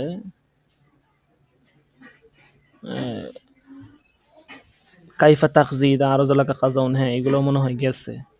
মুআজ ইবনে জাবালের প্রসিদ্ধ হাদিসটা, হ্যাঁ এটাও উনি পড়াইছেন। যে এই হাদিসটা অনেকেই বলছে যে এই হাদিসটা মানে ইল্লত বের করছে। আজকের একটা পয়েন্ট ছিল যে মুআজ ইবনে জাবালের যে প্রসিদ্ধ হাদিস, ওই হাদিসটা কতটুকু সঠিক, হ্যাঁ, বা ওই হাদিসের মধ্যে জরাহ খাতার যে ইমামগণ আছেন ওনারা কোনো কিছু বলছেন কিনা, ঠিক আছে, এগুলো কিন্তু আজকের দরসে ছিল। তো এখান থেকে এই যে বলতেছে এই কথাটা, দেখেন এই যে আমি এখানে, আচ্ছা এখান থেকে তো সিলেক্ট করা যাবে না, এটা পিডিএফ ফাইল, তো এই জন্য সিলেক্ট করা যায় না আর কি, ঠিক আছে। উস্তাদ জি আজকে হাজিরা শেষ হবে একেবারে? হাজিরা তো শেষেই নিতে চাচ্ছিলাম, শেষেই নেই আজকে হাজিরা। প্রতিদিন এই টাইমে 1 ঘন্টা শেষ নেন, তো এই জন্য আর কি স্মরণ করলাম। না সমস্যা না, আমার মাথায় আছে, কিন্তু যেহেতু আজকে দরস আমরা একাই আছি, তো এই জন্য আজকে ইনশাল্লাহ শেষেই নিব। আচ্ছা, এখানে আসলে উনি তো মাশাআল্লাহ খুব, আপনাদের উস্তাদ উনি তো খুব সুন্দর করে পড়াইতেছেন। আমি তো প্রত্যেকটা দরসেই সাথে থাকি সব সময়। তো উনি তো আলহামদুলিল্লাহ প্রত্যেকটা এবারত তর্জমা করে করে এবং কোনো একটা লাইনও বাদ দিচ্ছেন না আর কি, যতটুকু দেখলাম খুব সুন্দর করে পড়াইতেছেন। তো আসলে এটা আপনি যতটুকু আপনারা দেখছেন কিনা জানি না, বা আমরা নিজেরাও পড়ছি, এটা ওরকমভাবে পড়ায় না। এটা অনেক মোটা কিতাব, কিন্তু আপনারা মানে তো আন্দাজ করতে পারতেছেন না। এই দেখেন এখানে 345 পৃষ্ঠা, তো অনেক মোটা কিতাব, কিন্তু আরবি যদি 345 পৃষ্ঠা হয়, বাংলা মনে হয় প্রায় 600-700 পৃষ্ঠা। তো 600-700 পৃষ্ঠার একটা কিতাব প্রত্যেকটা লাইন বাই লাইন পড়া, এটা কিন্তু অনেক বড় কিছু, তাও ওই অল্প সময়ে। তো উনি যেই সিস্টেমে পড়াইতেছেন আলহামদুলিল্লাহ খুব ভালো সিস্টেমে পড়াইতেছেন।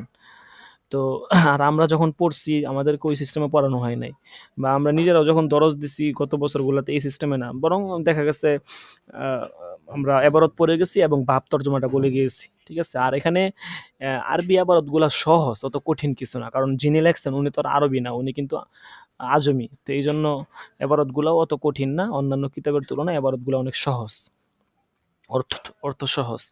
তো যেটা বলতেছিলাম যে এই হাদিস কম কম পড়লে নেশাব নিয়ে টানাটানি হবে না? জি, এভাবে কম কম পড়লে নেশাব নিয়ে টানাটানি হবে না? না না না, নেশাব নিয়ে টানাটানি হবে না, ঠিক আছে। দেখবেন কিতাবাদি ইনশাআল্লাহ সময় মতো শেষ হয়ে যাবে, ঠিক আছে। তো উসুল ইফতা শেষ হবে, উসুল ইফতার পরে উনি শরহে উকুদ পড়াবেন, ঠিক আছে। শেষ হয়ে যাবে ইনশাআল্লাহ, ঠিক আছে, শেষ হয়ে যাবে, এটা আমাদের মাথায় আছে। তারপরে দুররে মুখতার আছে, বুহুস ফি কাজায়া আছে। আচ্ছা, বুহুস ফি কাজায়া কি আমরা শুরু করছিলাম? বুহুস ফি কাজায়া শুরু হয়েছিল কিনা? বুহুস ফি কাজায়া কি একদমই শুরু হয় নাই? 1-2টা দরস তো হয়েছিল মনে হয়, তাই না?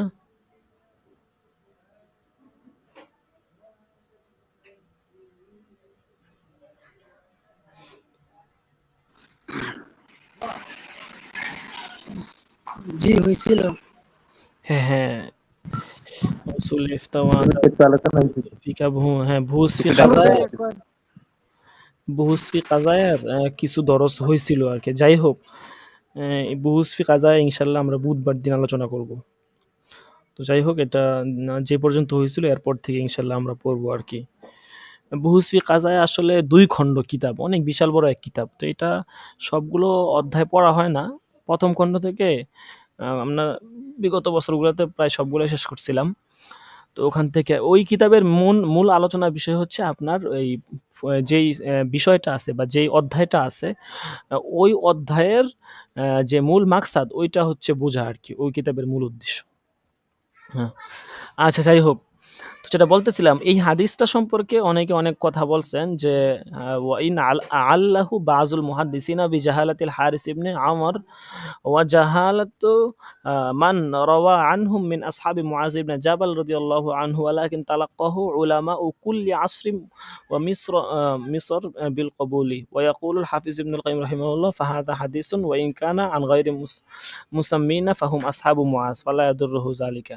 মানে খোলাসা কথা এটাই যে যদিও এই হাদিসের রাবি যারা আছে বা মুআজ ইবনে জাবাল থেকে যে রাবি বর্ণনা করছেন ওনার ব্যাপারে একটু কৌল আছে, তো তারপরেও এই হাদিসটাকে উলামায়ে কেরাম পরবর্তী প্রত্যেক যুগের উলামায়ে কেরাম খুব মজবুতির সাথে গ্রহণ করেছেন। এবং হাফিজ ইবনে কাইয়িম রাহিমাহুল্লাহ উনি বলেন যে এটাই হচ্ছে এই হাদিসের আপনার গ্রহণযোগ্যতার একটা বড় দলিল, যে এটা সকলেই গ্রহণ করেছেন। হ্যাঁ, কারণ যদি এরকম প্রসিদ্ধ হাদিস বা যেহেতু এটা একটা মাশহুর পর্যায়ের হাদিসের পর্যায়ে চলে গেছে, এই জন্য টুকটাক কিছু কৌল থাকলেও ওটা অতটা গ্রহণযোগ্য না আর কি। এই এখানে এই হাদিসের সনদ নিয়ে কিছু আলোচনা করছে আর কি। হ্যাঁ, ঠিক আছে, তো এগুলো তো পড়া হয়েছিল আর কি। ওয়াইদা হাকামা ফাস্তাহাদা সুম্মা আখতা ফালাহু আজরুন, এখানে একটা কথা বলছে, একটা হাদিস বর্ণনা করছে রাসূল সাল্লাল্লাহু আলাইহি সাল্লাম থেকে উনি বলতে শুনেছেন আমর ইবনে আস যে ইদা হাকামাল হাকিমু ফাস্তাহাদা সুম্মা আসাবা ফালাহু আজরানি ওয়া ইদা হাকামা ফাস্তাহাদা সুম্মা আখতা ফালাহু আজরুন। বলতেছে যখন কোনো বিচারক বিচার করার ক্ষেত্রে সে ইজতিহাদ করেছে, সুম্মা আসাবা, তো ইজতিহাদ করার পরে যদি সে সঠিক বিষয়ের ফায়সালা দেয়, ফালাহু আজরানি, তাহলে তার দুই গুণ সওয়াব হবে। অর্থাৎ সে যেহেতু বিচার করেছে, বিচার করার পাশাপাশি সে ইজতিহাদ করেছে, ইজতিহাদ করে সঠিকটা বের করেছে, সে দুইটা কাজ করছে, ইজতিহাদা এবং আসওয়াবা, ইজতিহাদ করেছে প্লাস সঠিক কাজ করেছে। তো দুইটা কাজ করার কারণে সে কি হবে, দুইটা প্রতিদান পাবে। আর যদি বিচার করতে গিয়ে ইজতিহাদ করে কিন্তু ভুল করছে, তো ভুল করলেও সে একটা সওয়াব পাবে, যেহেতু সে ইজতিহাদ করছে, আর ভুলটা তো সে ইচ্ছা করে নাই, এই জন্য। আচ্ছা, এই হচ্ছে হাদিস। আচ্ছা, আমরা এখন মানহাজু সাহাবাতি ওয়াত তাবিঈন ফিল ইফতা এখান থেকে একটু পড়ি। অর্থাৎ সাহাবা এবং তাবিঈনের যুগে ফতোয়া প্রদানটা কিরকম ছিল আর কি, পদ্ধতিটা কিরকম ছিল এই সম্পর্কে বলা হবে আর কি। যে ওয়া ইন্না মা জাআ ফি হাদিস মুআজ, এবারত ধরেন, আমি বেশি বেশি করে এবারত পড়বো, তারপরে ইনশাআল্লাহ তরজমা বলে দিব। وإنما جاء في حديث معاذ رضي الله عنه ثابت من عدة صحابة العمل به، فقد أخرج الدارمي في سننه عن شريح أن عمر بن الخطاب رضي الله عنه كتب إليه إن جاءك شيء في كتاب الله فاقض به ولا يلفتنك عنه الرجال، فإن جاءك ما ليس في كتاب الله ولم يكن فيه سنة من رسول الله صلى الله عليه وسلم فانظر ما اجتمع عليه الناس فخذ به، فإن جاءك ما ليس في كتاب الله ولم يكن فيه سنة من رسول الله صلى الله عليه وسلم ولم يتكلم فيه أحد قبلك فاختر أي الأمرين شئت إن شئت أن تجتهد برأيك ثم فتقدم وإن شئت أن تتأخر فتأخر ولا أرى التأخير إلا خير لك। আচ্ছা, এখানে একটা উসুলের কথা বলছে, দেখেন আরবি আবারত তো সহজেই, অত কঠিন না, যারা মোটামুটি আরবি পড়তে পারেন আবারতের তরজমা ওটুই করতে পারবেন। তো আমরা হচ্ছে মূল যে মেসেজটা এখান থেকে দিচ্ছে সেটা আমরা একটু জেনে নেই। তো এখানে বলতেছে যে হযরত মুআজ ইবনে জাবাল ওনার একটা হাদিসে একটা বিষয় উল্লেখিত আছে আর কি, মানে ওই যে পূর্বের যে হাদিসটা আছে ওই হাদিসের বিষয়টার উপরে অনেক সাহাবীর আমল প্রমাণিত হয়েছে আর কি, যে হাদিসটা পূর্বে গেছে। যেমন আল্লামা দারিমি রহমতুল্লাহি আলাই, ওনার একটা কিতাব আছে সুনান, ওই কিতাবের মধ্যে একটা বর্ণনা আসছে হযরত শুরাইহ রহমতুল্লাহ আলাই থেকে, যে উনি রাওয়ায়াত করছেন, উনি ওই বর্ণনাটা করছেন আর কি। তো উনি বলতেছেন যে খলিফা হযরত উমর ইবনে খাত্তাব রাদিয়াল্লাহু তার নিকট একটা লিখিত নির্দেশনা পাঠাইছে আর কি, যে কি যদি তোমার মনে সিদ্ধান্ত আসে, যে মানে এরকম কোন সিদ্ধান্ত আসে যেটা আল্লাহর কিতাবে বিদ্যমান, তাহলে ওই আল্লাহর কিতাবে যে সিদ্ধান্তটা বিদ্যমান ওই অনুযায়ী ফায়সালা তুমি করবে। হ্যাঁ, মানুষ যেন তোমাকে এই থেকে বিরত রাখতে না পারে। হ্যাঁ, ওয়ালা ইয়ালফিতান্নাকা আনহুর রিজালু। হ্যাঁ, কিন্তু যদি এমন কোনো সমস্যার সম্মুখীন তুমি হও যেটার সমাধান আল্লাহ তাআলার কিতাবে বিদ্যমান নাই, কিতাবের মধ্যে ওই সমাধানটা নাই এবং ওই ব্যাপারে রাসূল সাল্লাল্লাহু আলাইহি ওয়াসাল্লামের সুন্নতের মধ্যেও কিছু পাওয়া যায় না, তাহলে তুমি দেখবে যে মানুষের ঐক্যমত কিসের উপরে, হ্যাঁ? ফানজুর মাজতামা আলাইহিন নাস, মানুষের ঐক্যমত কিসের উপর ওটা তুমি দেখবে। হ্যাঁ? যদি দেখো এবং ওইটা দেখে এবং ওইটা গ্রহণ করবে যেটার উপর ঐক্যমত আছে মানুষের। আর যদি এমন কোনো সমস্যার সম্মুখীন হও যার সমাধান আল্লাহর কিতাবে রাসূলের সুন্নতের মধ্যে বিদ্যমান নাই, এমনকি সে ব্যাপারে তোমার পূর্বে অন্য কোনো কথা বা অন্য কোনো ব্যক্তি কোনো মতও পেশ করে নাই, তাহলে বলতেছে তাহলে ২ টি কর্মপন্থার যেকোনো একটা তুমি অবলম্বন করবে।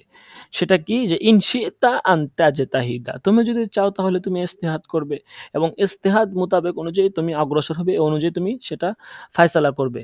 হ্যাঁ? ফাতাকদ্দাম অনুযায়ী তুমি মানে সামনে অগ্রসর হবে। আর যদি তুমি চাও আন তাতাআখারা ফাতাআখার। তুমি যদি চাও যে না ইজতিহাদ করবে না, মানে এটাকে তুমি এভাবে রেখে দিবে, মানে বিলম্ব অবলম্বন করবে, তাহলে তুমি সেটাও করতে পারো। সমস্যা নাই। এটাকে এভাবে রেখে দিবে। বলতেছে যে ওয়ালা আরাদতা আখিরা ইল্লা খায়রুন লাক। বলতেছে হ্যাঁ, তবে আমি তোমার জন্য এটাকে এভাবে রেখে দেওয়াটাকে উত্তম মনে করি। ঠিক আছে? যদি এরকম আমলযোগ্য কোনো বিষয় না হয় তাহলে এটা ব্যাস এভাবেই রেখে দাও। ওইটা নিয়ে তোমার জন্য অন্য কেউ ফায়সালা যাক। তোমার ফায়সালা না বা তোমার ব্যক্তিগতভাবে ইজতিহাদ করার প্রয়োজন নেই আরকি। আচ্ছা। এই হচ্ছে বিষয়। তো এখানে যে উসুলটা বলল এটা তো স্পষ্টই যে হুম, ১ম এ আল্লাহর কিতাব, তারপর রাসূল সাল্লাল্লাহু আলাইহি ওয়াসাল্লামের সুন্নাত, তারপরে হচ্ছে আপনার কি ইজমায়ে উম্মত দেখতে হবে। উম্মত কোনটা গ্রহণ করেছে। তারপরে হচ্ছে আপনার কিয়াস বা নিজের যে ইজতিহাদের বিষয় সেটা। আচ্ছা। এরপরে এখানে হুম আরো কথা বলতেছে যে আল্লামা দারিমি উনি আব্দুল্লাহ ইবনে মাসউদ থেকে আরো বর্ণনা করছেন যে ফাইদা সুইলতুম আন শাইইন ফানজুরু ফি কিতাবিল্লাহ, এক ধরনের কথাই, সেম কথা। ফাইল্লাম তাজিদু আ ফাইল্লাম তাজিদুহু ফি কিতাবিল্লাহ ফাফি সুন্নতি রাসূলিল্লাহ সাল্লাল্লাহু আলাইহি ওয়াসাল্লাম। দেখেন একদম সহজ আরবি আবারত বুঝতে পারতেছেন। ফাইল্লাম তাজিদুহু ফি সুন্নতি রাসূলিল্লাহ সাল্লাল্লাহু আলাইহি ওয়াসাল্লাম ফামা আজমা আলাইহিল মুসলিমুন ফাইল্লাম ইয়াকুন ফি মাজতামা আলাইহিল মুসলিমুন ফাস্তাহিদ রায়াকা। হ্যাঁ? এখন বলতেছে যদি কেউ এরকম তোমার পূর্বে এরকম মানে না করে থাকে তাহলে তুমি তোমার অনুযায়ী ফায়সালা করো। মুসলমানরা যদি এই বিষয়ে কোনো ধরনের কথাবার্তা বলে থাকে তাহলে ওইটা অনুযায়ী আমল করো। আর যদি কেউ কোনো কথা না বলে তাহলে তুমি তোমার মত অনুযায়ী ফায়সালা করো এবং এই অনুযায়ী তুমি আগায়া যাও। আচ্ছা। এরপরে আরো এই সেম কথাগুলাই বলবে যে ওয়া আখরাজা আইজন আন আব্দুল্লাহ ইবনে ইয়াজিদ قال كان ابن عباس رضي الله تعالى عنهما إذا سئل عن أمر فكان في القرآن أخبر به وإن لم يكن في القرآن وكان عن رسول الله صلى الله عليه وسلم أخبر به فإن لم يكن فعن أبي بكر وعمر رضي الله عنهما فإن لم يكن قال فيه برأيه। এখানে এই সেম কথাই বলছে যে উনি ওনার এই যে সুনান গ্রন্থে আরো একটা রাওয়ায়াত আনছেন যে আব্দুল্লাহ ইবনে ইয়াজিদ থেকে ওই রাওয়ায়াতটা উনি আনছেন যে ইবনে ইয়াজিদ রাদিয়াল্লাহু বলছেন যে যখন হযরত আব্দুল্লাহ ইবনে আব্বাসের নিকট কোনো বিষয় জিজ্ঞেস করা হতো, হ্যাঁ, তখন দেখা গেছে উনি মানে এটার উত্তর যদি কোরআনে থাকতো তখন এটা কোরআনের কথা বলে দিতেন। কোরআনে যদি পাওয়া যায় না যাইতো তাহলে উনি হাদিস থেকে উত্তর দিতেন। হাদিসেও যদি পাওয়া যাইতো না তখন যদি না পাওয়া যায় হাদিসে উনি না পাইতেন তখন হযরত আবু বকর, হযরত উমর রাদিয়াল্লাহু উনাদের যেই মত ছিল ওই অনুযায়ী উনি ফায়সালা করতেন, উত্তর দিতেন। এখন যদি বলতেছে যে ওই বিষয়ে যদি হযরত আবু বকর উমরের কোনো সিদ্ধান্ত পাওয়া না যাইতো তাহলে উনি উনার রায় অনুযায়ী উনার যেই মত ছিল, উনার যেই ইজতিহাদি যেই যোগ্যতাটা ছিল ওইটাকে কাজে লাগিয়ে উনি কি করতেন? ফায়সালা দিতেন। আচ্ছা, হ্যাঁ, সহজেই পড়াগুলো, অত কঠিন না। এরপরে দেখেন কি লিখতেছে ওয়া আখরাজাল বাইহাকি আন মাসলামাত ইবনে মাখলাদিন আন্নাহু কামা আলা যায়েদ ইবনে সাবিত রাদিয়াল্লাহু আনহু ফাকাল ইয়া ইবনা আম্মি أكرهنا على القضاء فقال زيد اقضي بكتاب الله عز وجل فإن لم يكن في كتاب الله ففي سنة النبي صلى الله عليه وسلم فإن لم يكن في سنة النبي صلى الله عليه وسلم فادع أهل الرأي ثم اجتهد واختر لنفسك ولا حرج. وكذلك أخرج البيهقي عن إدريس الأودي قال أخرج إلينا سعيد بن أبي بردة كتابا فقال আচ্ছা, এবারও দেখেন পিডিএফ তো এখানে দেওয়া আছে। ফাকালা আখরিজ ইলাইনা সা'দ ইবনু কোথায় চলে গেল? হ্যাঁ, আখরিজ ইলাইনা সা'দ ইবনু আবি বুরদা। আচ্ছা, আখরিজ ইলাইনা أخرج إلينا سعيد بن أبي بردة كتابا فقال هذا كتاب عمر رضي الله عنه إلى أبي موسى رضي الله عنه فذكر الحديث وفيه الفهم فيما يختلج في صدرك مما لم يبلغ في القرآن والسنة فتعرف الأمثال والأشياء والأشباه ثم قس الأمور عند ذلك واعمد إلى أحبها إلى الله واشبهها فيما ترى। আচ্ছা, ওই দুইটা কথা এখানে বলছে আর কি, ওইটাও আগের কথার মতোই যে ইমাম বাইহাকি উনি হজরত সালামা ইবনে মাখলাদ থেকে একটা রেওয়ায়াত আনছেন যে উনি হজরত জায়েদ ইবনে সাবেত এর নিকট একবার আসছেন, এসে বলছেন যে হে চাচাতো ভাই, যে বলতেছে যে বিচারের মতো কঠিন দায়িত্ব পালনে আমাদেরকে বাধ্য করা হয়েছে। হ্যাঁ, এটা উনি ওনাকে বলতেছেন। তখন জায়েদ ইবনে সাবেত উনি বলতেছেন যে আল্লাহ তাআলা কিতাব অনুযায়ী ফয়সালা করবা, যদি আল্লাহ তাআলার কিতাবে না থাকে তাহলে রাসূলের সুন্নত অনুযায়ী ফয়সালা করবা, সেখানে খুঁজবে। যদি সুন্নতেও না থাকে তাহলে আহলে রায় যারা আছে, অর্থাৎ যারা সিদ্ধান্ত প্রদানে যারা অভিজ্ঞ, যারা সিদ্ধান্ত দিতে পারে, এরকম ব্যক্তিদের তুমি ডাকবে। হ্যাঁ, এবং তাদের যে কি করবে, এই যে ফাদউ বলছে, ফাদউ আহলার রায়, আহলে রায়কে ডাকবে এবং সুম্মাস্তাহিদ এবং ইস্তেহাদ করবে। আচ্ছা, তারপরে বলছে কি তাদেরকে ডেকে ইস্তেহাদ করবে, এরপর তুমি রায় নির্দিষ্ট করবে। বলতেছে এতে কোনো বলতেছে ওয়ালা হারজা, এতে কোনো কি নাই, সমস্যা নাই। এরকম ভাবে বাইহাকি ইদ্রিস আল আউদাই ওনার থেকে একটা রেওয়ায়াত আনছেন, যে হযরত ইদ্রিস আউদাই তিনি বলেন যে সাইদ ইবনে আবু বুরদা আমাদের সামনে একটি মাকতুবা অর্থাৎ পত্র বের করছেন আর কি, বের করে বলতেছে যে এটা হলো হযরত আবু মুসা রাদিয়াল্লাহু এর নিকট প্রেরিত হযরত উমরের পত্র। তারপর একটা হাদিস উল্লেখ করলেন, ওই হাদিসের একটা অংশ এরকম ছিল। কি অংশ ছিল? ওই যে এটা এখানেই বলছে যে ফাযাকারুল হাদিস ওয়া ফি আল ফাহমা ফিমা ইখতালিফু, এটাই আর কি, যে কোরআন এবং সুন্নাহর মধ্যে যেটা বিদ্যমান নাই এরকম কোনো বিষয় বোঝার ক্ষেত্রে যদি তোমার মনে খটকা লাগে তাহলে যে নজির সমূহ আছে মানে এটার আমসাল যে আছে ওইখানে দেখবে, ওগুলো উপলব্ধি করবে। এখন দুইটাকে পাশাপাশি মিলায় দেখবে, বিবেচনা করবে যে কোনটি আল্লাহ তাআলার নিকট অধিক প্রিয়, এবং ইজতিহাদকৃত মতের সাথে তোমার এটা মিলাবে। তো যেটা আল্লাহ তাআলার সাথে অধিক প্রিয় সেটা গ্রহণ করবে। মানে এখানে বুঝাইতে চাইতেছে যে একটা বিষয়ে খটকা লাগছে, তখন যে বিষয়ে খটকা লাগছে খুঁজে দেখতে হবে যে এর পাশাপাশি বা এর মতো বিষয় আর কি আছে।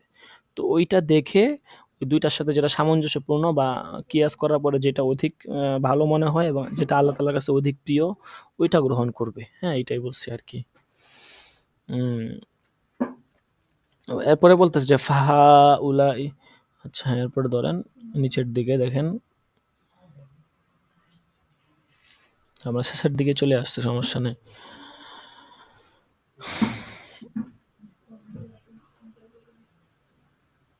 দেখেন فهؤلاء الصحابة رضي الله عنهم كلهم مشوا على الأصل الذي ذكر في حديث معاذ رضي الله عنه مما يقوي ذلك الحديث ويدل على صحة قول ابن القيم رحمه الله تعالى أن حديث معاذ আমিলা বিহি সালাফাস সলিহুনা। একই কথা বলতেছে, এই যে এই হাদিস সমস্ত সাহাবায়ে কেরাম মূলত ওই হাদিস মুআজ ইবনে জাবাল থেকে যে হাদিসটা বর্ণিত ওই হাদিসের উপর আমল করেছেন, এবং ওই হাদিস মানে এই সমস্ত সাহাবায়ে কেরামের আমল কিন্তু হচ্ছে মুআজ ইবনে জাবালের ওই হাদিসটাকে কি করে শক্তিশালী করে। এবং ইবনে কাইয়্যিম রাহিমাহুল্লাহ ওনার কৌলটা যে শুদ্ধ, উনি যেটা বলছেন যে এই হাদিসটা হচ্ছে যত কথাই হোক হাদিসটা শুদ্ধ, ওই ওনার ইবনে কাইয়্যিম রাহিমাহুল্লাহ ওনার কথার শুদ্ধতাকেও প্রমাণ করে যে মুআজ ইবনে জাবালের হাদিস এটা সালফে সালেহিন যারা ছিল ওনারা আমল করেছেন। এই জন্য এক দুজন রাবি যারা মাঝখানে এসে গেছে তাদের এরকমটা তো গ্রহণযোগ্য না। এটা হচ্ছে আপনার হাদিস শাস্ত্রের পরিভাষায় জরাহ তাদিলের ক্ষেত্রে আর কি এই হুকুম যে রাবিরা যদি কি হয় দুর্বল হয় বা তাদের মধ্যে কোনো কৌল থাকে, তাদের ব্যাপারে কোনো কালাম থাকে, সেই ক্ষেত্রে হাদিস গ্রহণ করা হয় না। তো এই জন্য আর কি, যেহেতু হয়তো রাবির ব্যাপারে কোনো কালাম আছে, তো এই জন্য এখানে এই কথাগুলো বলে দিল। আচ্ছা, তারপরে আল ফতুয়া ফি হাদিস সাহাবা, আমাদের শুধু এই অধ্যায়টা আজকে হবে। হ্যাঁ, সাহাবায়ে কেরামের যুগে ফতুয়া কিরকম ছিল। তো এখানে আর কি সাহাবায়ে কেরামের কিছু বলবে ওনারা কি সিস্টেমে ফতুয়া দিতেন। এখানে কয়েকজন সাহাবীর নাম বলবে যারা অধিক পরিমাণে ফতুয়া দিতেন। দেখেন কি বলে। ধরেন এবারটা আগে ধরেন, হ্যাঁ, তারপরে ইনশাল্লাহ অর্থ বলে দিব।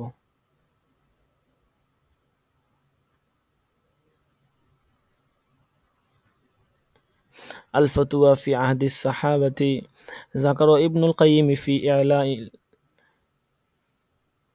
إعلاء الموقعين أن الذين حفظت منهم الفتيا من أصحاب رسول الله صلى الله عليه وسلم 130 نفسا ما بين رجل وامرأة فكان المكسرون منهم 7: عمر بن الخطاب وعلي بن أبي طالب وعبد الله بن مسعود وعائشة أم المؤمنين وزيد بن الثابت وعبد الله بن عباس وعبد الله بن عمر رضي الله تعالى عنهم أجمعين. وذكر ابن حزم أنه يمكن أن يجمع فتاوى كل واحد منهم صفر ضخيم. قال وقد جمع أبو بكر محمد بن موسى بن يعقوب ابن أمير المؤمنين المأمون فتيا عبد الله بن আব্বাস রাদিয়াল্লাহু আনহুমা ফি 20 কিতাবান। আচ্ছা, এখানে বলতেছে যে আপনার হযরত ইবনুল কাইয়্যুম উনি ইলামুল মুওয়াক্কিন কিতাবে উনি উল্লেখ করছেন যে সাহাবায়ে কেরাম থেকে ফতোয়া সংরক্ষণ যে কাজটা ওইটা নারী পুরুষ যারা করছেন প্রায় 130 মতো সাহাবা ছিলেন, নারী পুরুষ মিলে যারা ফতোয়া সংরক্ষণের কাজ করছেন। এর মধ্যে আবার 7 জন সাহাবায়ে কেরাম ছিলেন যারা অধিক প্রসিদ্ধ ছিলেন। কিন্তু আমরা ওই আসবান নাজারের ভূমিকার মধ্যে যে অনেক এক্সট্রা কথা গেছে ওখানে কিন্তু আমরা পড়ছি 7 জন কারা।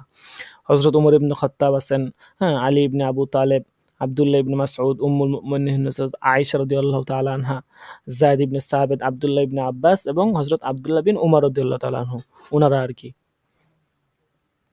তো ইবনে হামজা রহমতুল্লাহ আলাইহি উনি বলছেন যে তারা যে ফতোয়া দিতেন তাদের প্রত্যেকের ফতোয়া যদি একত্রিত করা হয় তাহলে অনেক বড় একটা গ্রন্থ হয়ে যেতে পারে। হ্যাঁ, তিনি বলতেছেন যে আবু বকর মুহাম্মদ বিন মুসা ইবনে ইয়াকুব ইবনে আমিরুল মুমিনিন মামুন রহমতুল্লাহ আলাইহি উনি হচ্ছেন হযরত আব্দুল্লাহ ইবনে আব্বাসের ফতোয়াগুলোকে একসাথে জমা করছেন, প্রায় 20 খণ্ডের কিতাবে একটা জমা করছেন, হ্যাঁ, আজমাইন। তো এটাই বলছে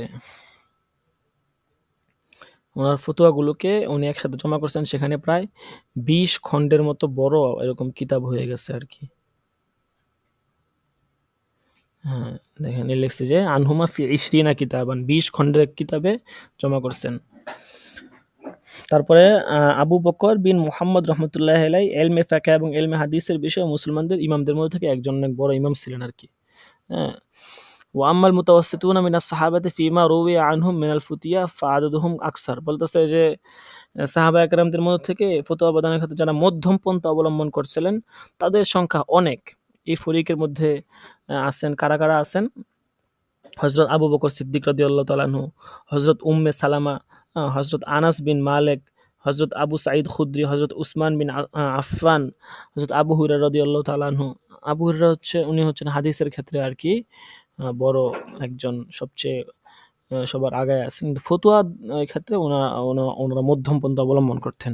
উসমান ইবনে আফফান, হ্যাঁ, তারপরে হযরত আব্দুল্লাহ বিন আমর বিন আস রাদিয়াল্লাহু তাআলা আনহু, হযরত আব্দুল্লাহ বিন জুবায়ের, হযরত আবু মুসা আশআরি, সাদ বিন আবি ওয়াক্কাস, হযরত সালমান ফারসি, হযরত জাবির বিন আব্দুল্লাহ, হযরত মুআজ বিন জাবাল, হযরত তালহা, হযরত জুবায়ের রাদিয়াল্লাহু তাআলা আনহু, হযরত আব্দুর রহমান বিন আউফ, হযরত ইমরান বিন হুসাইন, হযরত আবু বকরাহ, হযরত উবাদা বিন সামিত ও হযরত মুআবিয়া বিন আবু সুফিয়ান। ইবনে হাজম রাহমাতুল্লাহি আলাইহি বলেন, উনি কি বলছেন যে ইউমকিনু আইয়ুজমা মিন ফুতিয়া কুল্লি ওয়াহিদিন মিনহুম জুজউন সগীরুন জিদ্দান। বলতেছে তাদের প্রত্যেকের ফতোয়া যদি একত্রিত করা হয় তাহলে খুব ছোট পুস্তিকা হতে পারে, তাদের প্রত্যেকের জন্য ছোট পুস্তিকা হতে পারে, প্রত্যেকের জন্য ভিন্ন ছোট পুস্তিকা হতে পারে। তো এখানে কিন্তু প্রায় এরকম 10-15 জন সাহাবায়ে কেরামের নাম বলছেন, ওনারা মধ্যম পন্থা অবলম্বন করতেন। এরপরে আর বাকি যারা সাহাবায়ে ছিলেন ওনারা খুব কম ফতোয়া দিতেন, হ্যাঁ, মুকিল্লুনা মিনাল ফিল ফতোয়া, ফতোয়া ওনারা খুব কম দিতেন। লা ইউরওয়া আন ওয়াহিদিন মিনহুম ইল্লাল মাসআলাতু ওয়াল মাসআলাতান, বলতে তাদের থেকে একটা অথবা দুইটা মাসলা পাওয়া যায়। ওয়াজ জিয়াদতু ইয়াসিরাতু আলা যালিকা। হ্যাঁ, বলতেছে দেখা গেছে ১-২টা মাসলা পাওয়া যায় বা এর চেয়ে একটু বেশি পাওয়া যেতে পারে আরকি। ওয়া ইউমকিনু আন ইউজমা মিন ফুতিয়া জামিইহিম জুজউন সাগীরুন বা'দা তাফাসসি ওয়াল বাহস, বলতেছে অনেক খোঁজাখুঁজির পরে তাদের সংকলনের ফতোয়াকে একত্রিত করা হলে একটা ছোট পুস্তিকা হতেও পারে। হ্যাঁ, ঠিক আছে। এরপরে ইবনুল কাইয়্যিম রাহমাতুল্লাহি আলাইহি উনার একটা কওল আনছেন। হ্যাঁ, উনি বলতেছেন যে ফতোয়া কম ফতোয়া প্রদানকারী সাহাবায়ে কেরামের নামসমূহ ইবনে হাজম রহমতুল্লাহি আলাইহি থেকে নকল করে উল্লেখ করেছেন, এবং এই তালিকায় হযরত মায়েস রাদিয়াল্লাহু এবং হযরত গামেদিয়্যা রাদিয়াল্লাহু এর নাম অন্তর্ভুক্ত করা হয়েছে। হ্যাঁ, অর্থাৎ এখানে কয়েকজন সাহাবার নাম ওই তালিকায় অন্তর্ভুক্ত করা হয়েছে। তারপরে এখানে আবার দেখা গেছে ইবনুল কাইয়্যিম রাহমাতুল্লাহ একটা কথা বলছেন যে সাহাবী যারা ছিল, অর্থাৎ উপরোক্ত দুজন সাহাবী আর কি, তো এখানে ওনাদের কিছু কিতাবের নাম বলবে আর কি, অর্থাৎ যে সমস্ত সাহাবায়ে কেরাম মানে অর্থাৎ যারা কম ফতোয়া দিতেন, এই কম ফতোয়া প্রদানকারী সাহাবায়ে কেরামের ফতোয়াগুলোকে ভিন্ন ভিন্ন কিতাবে অনেক উলামায়ে কেরাম সংকলন করছেন। ঠিক আছে, ওই সমস্ত কিতাবের নাম এখানে প্রায় 20টা কিতাবের নাম দেওয়া হয়েছে। দেখেন আমি দেখাইতেছি, নিচের দিকে আসেন। এই যে ওয়াকাদ জামা বাযুল উলামাইল মুআসিরিনা ফতওয়া হাউলাই সাহাবাতি রাদিয়াল্লাহু আনহুম ফি কুতুবিন মুফরাদাতিন তা নাযকুরু মিনহা মায়ালি। সামনে আমরা উল্লেখ করতেছি। এর মধ্যে 1 নম্বরে আছে মাওসুআতু ফিকহি আবু বকর সিদ্দিক।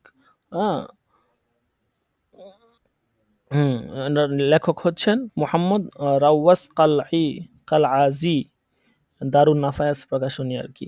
এরপরে আছে মৌসুআতু ফিকহি আয়েশা উম্মুল মুমিনিন রাদিয়াল্লাহু আনহা, মানে উনাদের জীবনী, উনাদের ফতোয়াগুলো এই সমস্ত কিতাবের মধ্যে ছোট্ট ছোট্ট করে মানে করা হয়েছে।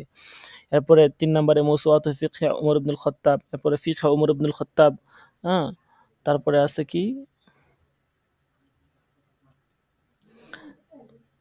হ্যাঁ, তারপরে ফিকহে উমর রাদিয়াল্লাহু আনহু তালিফুল আল্লামা শাহ ওয়ালি, আল্লামা শাহ ওয়ালিউল্লাহ রহমতুল্লাহ আলাইহি উনি লিখছেন। হ্যাঁ, এরপরে মৌসুআতু ফিকহি উসমান ইবনে আফফান রাদিয়াল্লাহু তাআলা আনহু। এরপরে আছে ফিকহি উসমান ইবনে আফফান রাদিয়াল্লাহু তাআলা আনহুর মৌসুআ। তো এরকম এখানে প্রায় আপনার 12টার মতো আছে, 12টা এখানে দিছে আর কি। এখানে 12টা কিতাব আছে। এই প্রত্যেকটা কিতাব হচ্ছে আপনার ভিন্ন ভিন্ন সাহাবায়ে কেরামের ফতোয়াগুলো, যারা কম ফতোয়া দিতেন তাদের ফতোয়াগুলো এই কিতাবের মধ্যে সংকলন করা হয়েছে। আচ্ছা, তো এই কিতাবের নামে এই যে এই পর্যন্ত আল ফতওয়া ফি আহদিত তাবিঈন এর আগ পর্যন্ত শুধু কিতাবের নামগুলাই দিছে আর কি। এরপরে আচ্ছা, আজকে আমাদের পড়া ছিল আল ফুকাহা উল্লাযিনা মানাউ মিনাল ইফতাই ফি মা লাম ইয়াকুল, যে সমস্ত ফুকাহায়ে কেরাম মানে ওই রকম বিষয়ে ফতোয়া দেওয়া থেকে বিরত থাকতেন যে সকল বিষয় এখনো সংগঠিত হয় নাই। অর্থাৎ কোনো বিষয় ধরেন যে এখনো সংগঠিত হয় নাই, ধরেন একটা বিষয় এখনো আসেই নাই আমাদের সামনে, তো কিছু উলামায়ে কেরাম ছিলেন যারা বলতেন যে যেই বিষয়টা আমাদের সম্মুখে এখনো আসেই নাই এই বিষয় নিয়ে আমরা কথা বলবো না। তো তো এই অধ্যায়ের আগ পর্যন্ত আর কি আমরা পড়বো আজকে। তাবেঈনদের যুগে ফতোয়ার প্রদান কেমন ছিল, অল্প একটু পড়া, আধা পৃষ্ঠার মতো, এটাও একটু পড়ে নেই কষ্ট করে। তো বলতেছে যে কানাল মারজিউ ফিল ফতওয়া বাদা সাহাবাতি ইলা কিবারিত তাবেঈন ওয়া কানু মুনতাশিরিনা ফিল বিলাদিল্লাতি আমারাহাল মুসলিমুনা ফি ফুতুহাতিহিম ওয়া ক্বাদ আদ্দাল আল্লামাতু ইবনুল কাইয়্যিম ফি আওয়াইলি আ'লামিল মুওয়াক্কিঈন আদাদান আদীদান মিনহুম কামা আন্না কাসীরাম মিনাল হুফফাজি আল্লাফু ফি তাবাকাতিহিম আজজাআন ওয়া মুজাল্লাদাতিন ওয়া ক্বাদ ইনকাসামা ফুকাহাউত তাবেঈন আলা কিসমাইন। এখানে বলতেছে যে সাহাবায়ে কেরামের পর ফতোয়া প্রধানের মানে ফতোয়ার প্রত্যাবর্তন স্থান ছিল কিবারে তাবিন, অর্থাৎ সাহাবায়ে কেরামের পর ফতোয়া কোন দিকে যাবে, কিবারে তাবিন যারা ছিল বড় বড় তাবিন, যারা সরাসরি সাহাবায়ে কেরাম থেকে ফতোয়া গ্রহণ করেছেন, তারাই ছিল সাহাবায়ে কেরামের পর ফতোয়া প্রদানের প্রত্যাবর্তন স্থল, তাদের দিকেই ফতোয়াটা যাইতো আর কি। মানুষ লোকজন তাদের কাছে ফতোয়া জিজ্ঞাসা করতো। বলতেছে তারা বিভিন্ন দেশে ছড়িয়ে ছিটিয়ে ছিলেন। তো যেসব দেশ মুসলমানদের বিজয়ের মাধ্যমে বিজয়ের অধীনে আসছিল ওই সমস্ত দেশে আর কি তারা ছড়িয়ে ছিটিয়ে ছিলেন। আল্লামা ইবনুল কাইয়্যিম রাহমাতুল্লাহি আলাইহি ইলামুল মুওয়াক্কিন কিতাবের শুরুর দিকে অনেক কিবারে তাবিনের নাম এখানে উল্লেখ করছেন। অনেক হাফেজ হাদিস তাবিঈনদের তবকাও ওখানে তিনি কয়েকটা ভলিউমে আর কি নিয়ে আসছেন। তো তাবিঈনদের মধ্যে থেকে দুই ফরিক ছিল ফতোয়া প্রদানের ক্ষেত্রে। এই দুই ফরিককে এখানে উল্লেখ করা হয়েছে। দেখেন দুই ফরিক কি কি, আজকের একটা পয়েন্ট কিন্তু এটা ছিল যে তাবিঈনদের মধ্যে থেকে দুই ফরিক ছিল ফতোয়া প্রদানের, তারা কারা? দেখেন এখানে বলতেছে আল কিসমুল আউয়ালু মান কানা মু'যামু ইশতিগালিহি রাওয়ায়াতুল হাদিসি ওয়া লা ইয়াতাকাল্লামু ফিল ফিকহি ইল্লা বিমা কানা সরিহান ফিল কিতাবি ওয়াস সুন্নতি ওয়া লাম ইয়াকুন ইয়াসরিফ হিম্মাহু ইলা ইসতিনবাতিল মাসাইলিল জুজইয়্যাতি আল্লাতী লাম তাকা' বা'দু ওয়া কানা যালিকা মিন আজলি আন্না মু'যামাহুম কানু ইয়াকরাহুনাল খাউযা ফির রা'ই ওয়াল কিয়াসি ويهابون الفتيا والاستنباط إلا لضرورة لا يجدون منها بدا واستندوا في ذلك بما روي عن رسول الله صلى الله عليه وسلم أنه عاب كثرة السؤال। এই হচ্ছে প্রথম ফরিক। প্রথম ফরিক কারা? যারা অধিকাংশ সময় রাওয়ায়াতে হাদিসে ব্যস্ত থাকতেন। মুজামু ইশতিগালিহি রাওয়ায়াতুল হাদিস, তারা অধিকাংশ সময় রাওয়ায়াতে হাদিস নিয়ে কাজ করতেন, তারা ফতোয়া দিতেনই না। ওয়ালা ইয়াতাকাল্লামু ফিল ফিকহি ইল্লা বিমা কানা সরিহান ফিল কিতাবি সুন্নাহ, কিতাব এবং সুন্নাহর মধ্যে যে সমস্ত ফতোয়া যেগুলো সরিহ স্পষ্ট ওগুলো নিয়ে ওনারা কথা বলতেন। ওয়ালাম ইয়াকুন ইয়াসরিফ হিমাল ইসতিনবাতিল মাসাইল জুজইয়া আল্লাতী লাম তাকা' বাদু, যেটা এখনো ঘটে নাই ওই সমস্ত জুজই মাসলা নিয়ে ওনারা ইস্তেমবাত করতেন না। ওনারা এগুলো ওনারা ওইদিকে আর কি ওনারা যাইতেন না। ওনারা বলতেন যে এগুলো এখনো ঘটেই নাই, হ্যাঁ এইগুলা কেন বলবো। ওনারা এই সমস্ত মাসলা মাসাইলের ক্ষেত্রে ইস্তেমবাতও করতেন না, মত পেশ করতেন না। তো বলতেছে যে এই জন্য ওনাদের এটা আর কি ছিল, ওনাদের একটা নিয়ম ছিল। তার কারণ কি ছিল? কারণ ছিল যাদের অধিকাংশই ওনারা নিজস্ব মত পেশ করা এবং কিয়াস করা এটাকে ওনারা পছন্দ করতেন না। এটা ওনাদের ভালো লাগতো না আর কি, যে নিজস্ব মত পেশ করবেন কোন হাদিস রেখে। এই জন্য যে সমস্ত বিষয় এখনো সংগঠিত হয় নাই এগুলোর ব্যাপারে ওনারা কথা বলতেন না। তো একান্ত যদি অপারগতা থাকতো সেই ক্ষেত্রে ওনারা ফতোয়া প্রদান করতেন, হ্যাঁ, এবং তবে সরাসরি ওনারা ফতোয়া এরকম বের করতেন না আর কি, মানে নিজে নিজে বের করতেন না। যদি একান্ত অপারগতা থাকতো সেই ক্ষেত্রে আর কি ওনারা ইস্তেমবাত করতেন, অন্য কোনো কারণে ইস্তেমবাত করতেন। এটাই বলছে যে ইল্লা লি জরুরতিন, একদম জরুরতের কারণে, লা ইয়াজিদু মিনহা বুদ্দা, যে ওই জরুরত থেকে বের হওয়া সম্ভব না, এই কারণে ওনারা শুধু মানে ইস্তিহাদ করতেন, নর্মালি ওনারা ইস্তিহাদ করতেন না। ওয়াস্তানাদু ফি যালিকা বিমা রুয়া আন সাল্লাল্লাহু আলাইহি ওয়াসাল্লাম, এবং তারা এই বিষয়টাকে মানে তারা যে এই কাজগুলো করতেন তারা এটা দলিল কি বলতেছে, তারা এটাকে এইটার দলিল দিচ্ছেন যে তার রাসূল সাল্লাল্লাহু আলাইহি ওয়াসাল্লাম অধিক প্রশ্ন করাকে কি করতেন, কাসরাতা সুয়ালকে উনি আইব মনে করতেন। বেশি বেশি প্রশ্ন করা এটা রাসূল সাল্লাল্লাহু আলাইহি ওয়াসাল্লাম দূষণীয় মনে করতেন। তো এই জন্য ওনারাও এরকমভাবে খুঁটায় মাসলা বের করতে চাইতেন না। যেটা সামনে আসতো ওটাও বের করতেন না। একান্ত যদি প্রয়োজন হইতো তখন সেই ক্ষেত্রে একটু ইজতিহাদ করতেন আর কি। এবং তারা রাসূল সাল্লাল্লাহু আলাইহি ওয়াসাল্লাম যে বলছেন বেশি বেশি প্রশ্ন করা দূষণীয়, এই জন্য এটাকে তারা দলিল হিসেবে গ্রহণ করতেন আর কি। আচ্ছা, এরপর দ্বিতীয় প্রকারে কারা ছিল? দ্বিতীয় প্রকারে ছিল কারা? আচ্ছা, একটু ছোট করে দিই।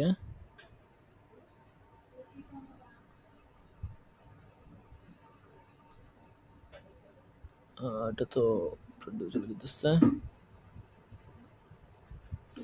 ওয়াল কিসমুস সানি, এবার ওটা আসতেছে না, দেখছেন বেশি উপর নিচ হয়ে যায় আর কি, এই যে আবার নিচের দিকে চলে গেছে।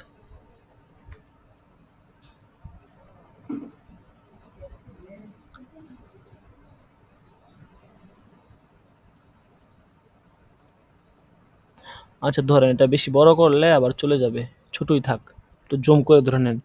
ওয়াল কিসমুস সানি, দ্বিতীয় প্রকার হচ্ছে মান নাসাবা নাফসাহু লিল ফিকহি ওয়াল ফাতাওয়া ফালাম ইয়াকতাসির আলা রিওয়ায়াতিল আহাদিস ওয়াল আসারি বাল ইজতাহাদা ফি জামইল মাসাইল ওয়া তাফরি'ল জুজইয়াতি হাত্তা কানা লাহু ফি কুল্লি বাবিন মিনাল ফিকহি ফাতাওয়া ওয়া মিনহুম মান দাওয়ানা ফিকহাহু ফি কিতাবিন মিসলু শা'বি ওয়া মাকহুল। দ্বিতীয় ফরিক হচ্ছে ওনারা নিজেরা ফিকা এবং ফতোয়ার খেদমতে ওনারা সর্বদা নিজেদেরকে ব্যস্ত রাখতেন। হ্যাঁ, ফালাম ইয়াকতাসির আলা রিওয়ায়াতিল আহাদিস ওয়াল আসার। উনারা শুধুমাত্র হাদিস এবং আসার রেওয়ায়াতই করতেন না, বরং ফিকহি বিভিন্ন মাসলা মাসাইল উনারা জমা করতেন। হ্যাঁ, এবং দেখা গেছে উনারা কি করতেন, জুজই মাসলা মাসাইল ইস্তিমবাতের ক্ষেত্রে উনারা চেষ্টা ফিকির করতেন। হাত্তা কানা লাহু ফি কুল্লি বাবিন মিনাল ফিকহি ফতওয়া। দেখা গেছে ফিকহার প্রত্যেকটা বাবে উনাদের কিছু না কিছু ফতোয়া কি আছে। ওমিনহুম মান দাওয়ানা ফিকহাহু ফি কিতাবিন, বলতেছে উনাদের মধ্যে কতক তো এমন আছেন, যারা কি করছেন, নিজেরাই ফিকহি ইজতিহাদকে একটি কিতাবে সংকলন করেছেন। যেমন ইমাম শাবি, ইমাম মাকহুল রহমতুল্লাহ আলাই, ওনারা এই যে নিজেদের যে ফিকহি ইজতিহাদ, ওনারা ওই নিজেদের ফিকহি ইজতিহাদকেই ইজতিহাদ নিয়ে এই কিতাব রচনা করে ফেলছেন। অর্থাৎ একটা কিতাব বা ওনাদের নিজস্ব কিতাব আছে, যে সমস্ত কিতাবের মধ্যে শুধু ওনারা নিজেদের ইজতিহাদকেই নকল করছেন। তাহলে বুঝেন ওনারা কি পরিমাণে ইজতিহাদ করতেন।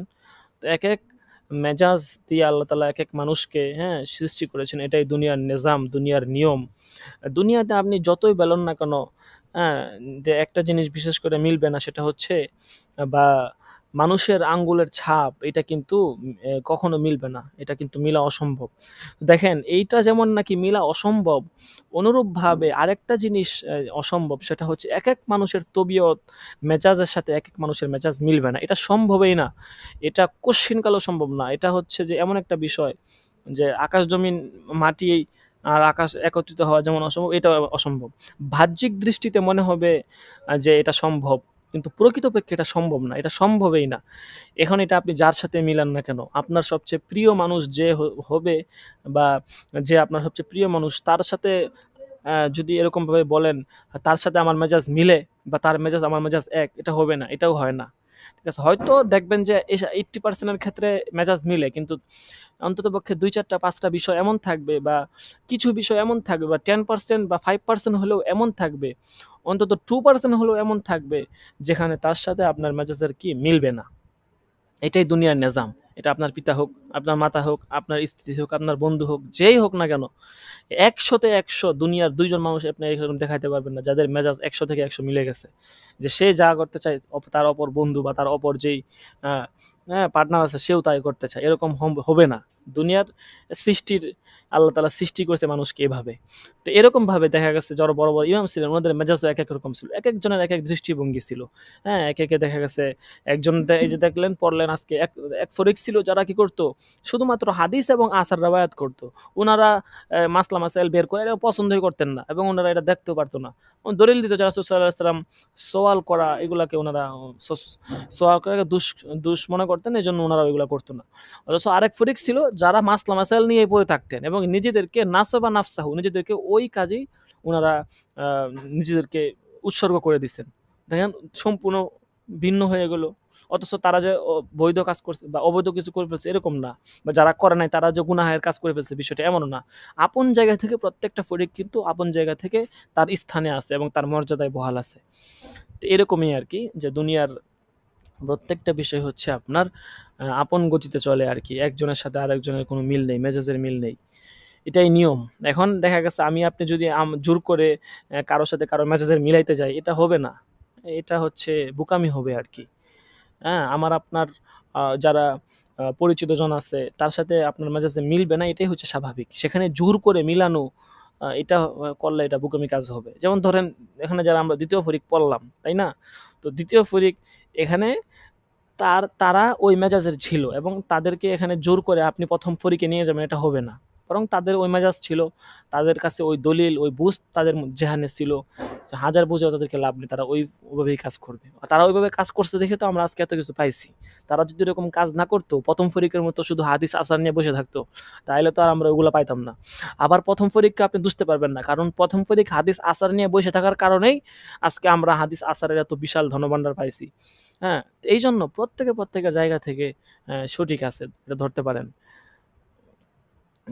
একজন বলে না যে আপন নিজের স্থানে দাঁড়িয়ে আসলে উপলব্ধি করা যায় আর কি, যে বিষয়টা কেমন। অন্যের জায়গা থেকে দাঁড়িয়ে অন্যের পরিস্থিতি কখনো উপলব্ধি করা যায় না। এটাকে আরবিতে বলে যে সাহিবুল বাইতি আদরা বিমা ফিহি। আচ্ছা ঠিক আছে, তো আজকে এ পর্যন্তই। আশা করি মোটামুটি বুঝতে পেরেছেন। এখন পড়া সহজে, উসুল কিতাবটা আসলে কঠিন না, একদম সহজ।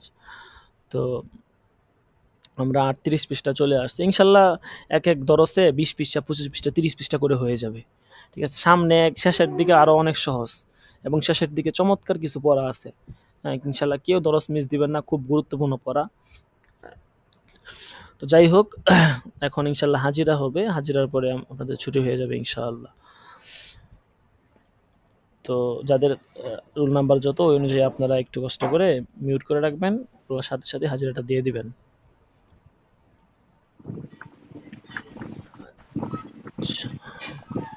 দেরি করবেন না, একটু দ্রুত হাজিরা দিয়ে দিবেন। অনেক সময় হয়ে গেছে, ভাবছিলাম একটু আগে আগে শেষ করে দিব, তাও সেই 11টাই বেজে গেছে আর কি।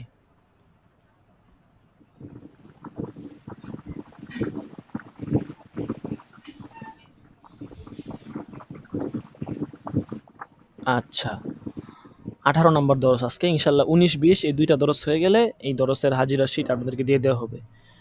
আর হাজিরা পুরস্কার তো ইনশাল্লাহ আছেই যারা নিয়মিত দরসে থাকবে।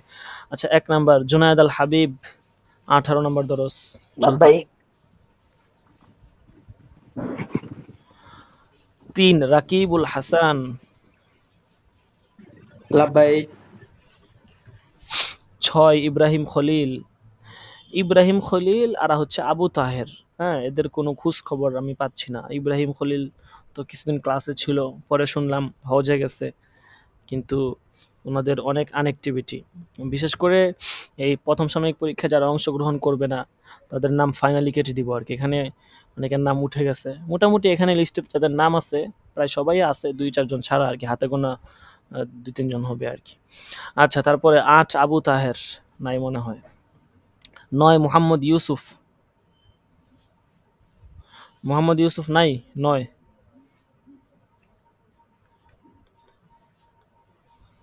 আচ্ছা, 13 মুসাব্বির হোসেন,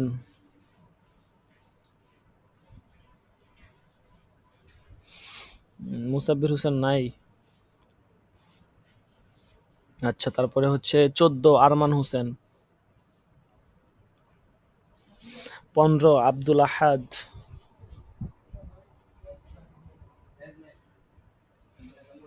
16 জাবেদ হুসাইন, জাবেদ হুসাইন 16। 20 সাইদুল ইসলাম, 22 জাহিদুল ইসলাম, 23 মাহফুজ বিন কাসেম, لبيك 26 আল মামুন, 27 মাহফুজ সওদাগর, 28 মনিরুজ্জামান, 29 রফিকুল ইসলাম, 30 আমির হোসেন, 31 ইয়াসিন শেখ, 32 হেদায়েতুল্লাহ, 33 মিজানুর রহমান, 35 মোহাম্মদ আরাফাত, 37 আল আমিন তুষার, لبيك 38 রায়হান মাহমুদ, لبيك 39 সোহাইল আহমদ, لبيك 40 মুস্তাকিম বিল্লাহ,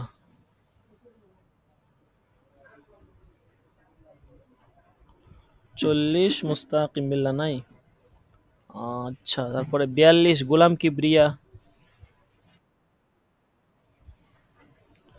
43 ইসমাইল হোসেন, 47 কাউসার আহমদ, 52 একরাম আল হাসান, 53 ইসলাম। لبيك দেখেন কত স্টুডেন্ট না, অনেক, আলহামদুলিল্লাহ। কিন্তু সমস্যা হচ্ছে, এবং এখানে যাদের নাম আছে কিন্তু সবাই কিন্তু ভর্তি হয়েছে, এমন না যে তাদের ভর্তি হয় না, নাম দেওয়া হয়েছে, এরকম হয়তো 1-2 জন থাকলে থাকতে পারে, হ্যাঁ, বাকি সবাই এখানে যারা আছে ভর্তি। এত স্টুডেন্ট অথচ ক্লাসে উপস্থিতির সংখ্যা কত কম। আসলে অবহেলা করলে, এখন যারা এখানে পড়াশোনা করতেছে আসলে সবাই একটা যুগের অবস্থার মধ্যে আছে। পিঠা পাড়া এত পিরানো পানানোর তো আর জমানা নাই, তাছাড়া ওইটা এখন এই সময়ও না। ঠিক আছে, নিজের আগ্রহে যদি কেউ না তাহলে তো হয় না আর কি। আচ্ছা যাই হোক, আহ, যে আমার তো মনে হয় গাইন নেই। কত নাম্বার দাখেলা? 23 তো কোনো গাইন নেই মনে হয়। সে গান নেই। মাহফুজ বিন কাসেম, হ্যাঁ মাহফুজ বিন কাসেম, আপনার গাইন নেই। এই শীটে গাইন দেখা যাচ্ছে না, গত শীটে ছিল কিনা এটা আপনি ভালো জানেন। আগের থেকে নাকি হ্যাঁ আচ্ছা ঠিক সবকটা আছে। ছিলাম। হ্যাঁ যাক মাশাল্লাহ। যাই হোক, যেটা বলতেছিলাম তো, আচ্ছা একটু তামরিন দেখে দেওয়া দরকার ছিল, আজকে দ্বিতীয় নাম্বার তামরিনটা একটু দেখে দেই। তামরিনটা আমাকে হোয়াটসঅ্যাপে কে যেন পাঠাইছে। হোয়াটসঅ্যাপে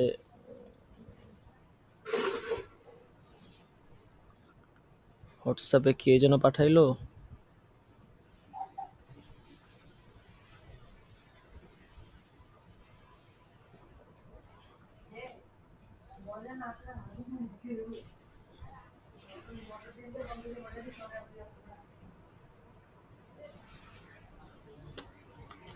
হুম, আচ্ছা আমি দেখি, একটু বের করতেছি। তামরিন কে পাঠাইছিলেন? তামরিন আমাকে একটু হোয়াটসঅ্যাপে হোয়াটসঅ্যাপে নক দেন।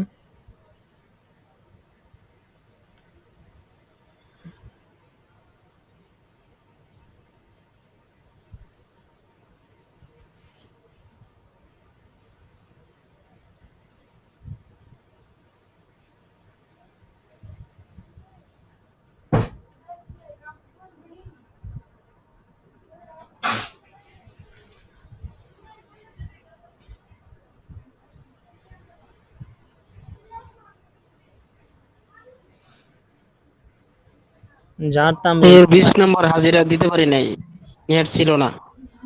20 নাম্বার হাজিরা, আপনার নাম কি?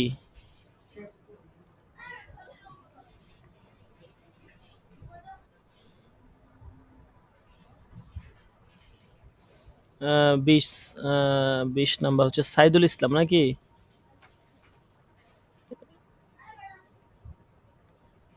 আচ্ছা, তামরিন পাঠাইছে কে? শহীদুল ইসলাম।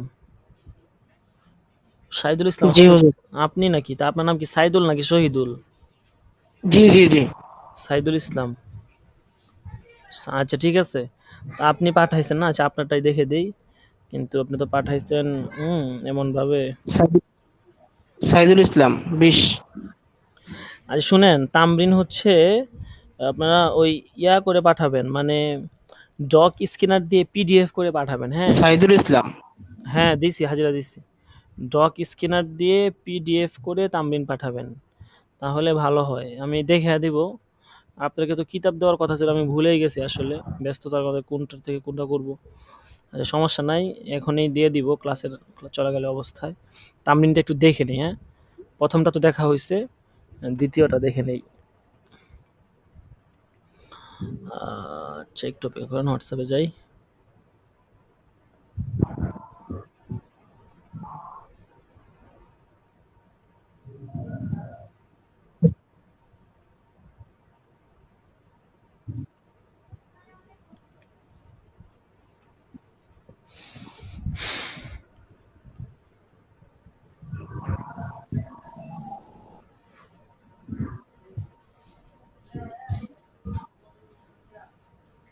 তামরিনটা আপনারা ছবি তুলে পাঠাবেন না, ঠিক আছে? ডক স্ক্রিন করে তারপরে পাঠাবেন।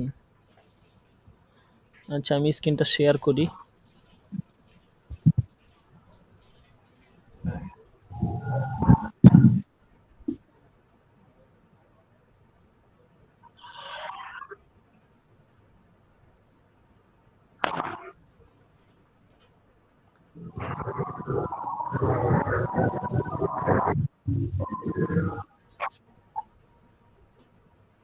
আশা করি স্ক্রিন দেখতেছেন।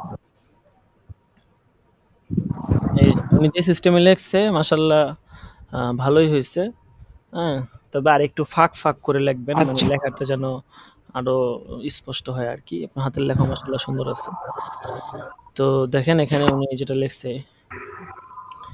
তো তামরিন নাম্বার 2, তারপরে এক পাশে রুল নাম্বার দেওয়া হয়েছে, ঠিক আছে সমস্যা নাই। প্রসঙ্গ, অজু ভঙ্গের কারণ। প্রশ্ন, গত কিছুদিন আগে আমি জ্বরাক্রান্ত ছিলাম। অসুস্থ অবস্থায় জ্বর কমানোর জন্য পিছনের রাস্তায় ডোজ দেওয়া হয়।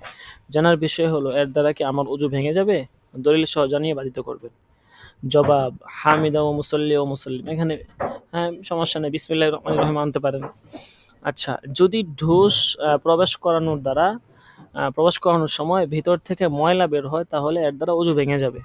আর যদি এমনটি না হয়, অর্থাৎ ভিতর থেকে ময়লা বের না হয়, তাহলে তার দ্বারা অজু ভাঙবে না। হ্যাঁ ঠিক আছে, মূল কথা চলে আসছে। হ্যাঁ এতটুকুই চলে। তারপরে আল আদিল্লাতু শারঈয়্যা, এখানে একটা নিচে একটা দাগ দিবেন।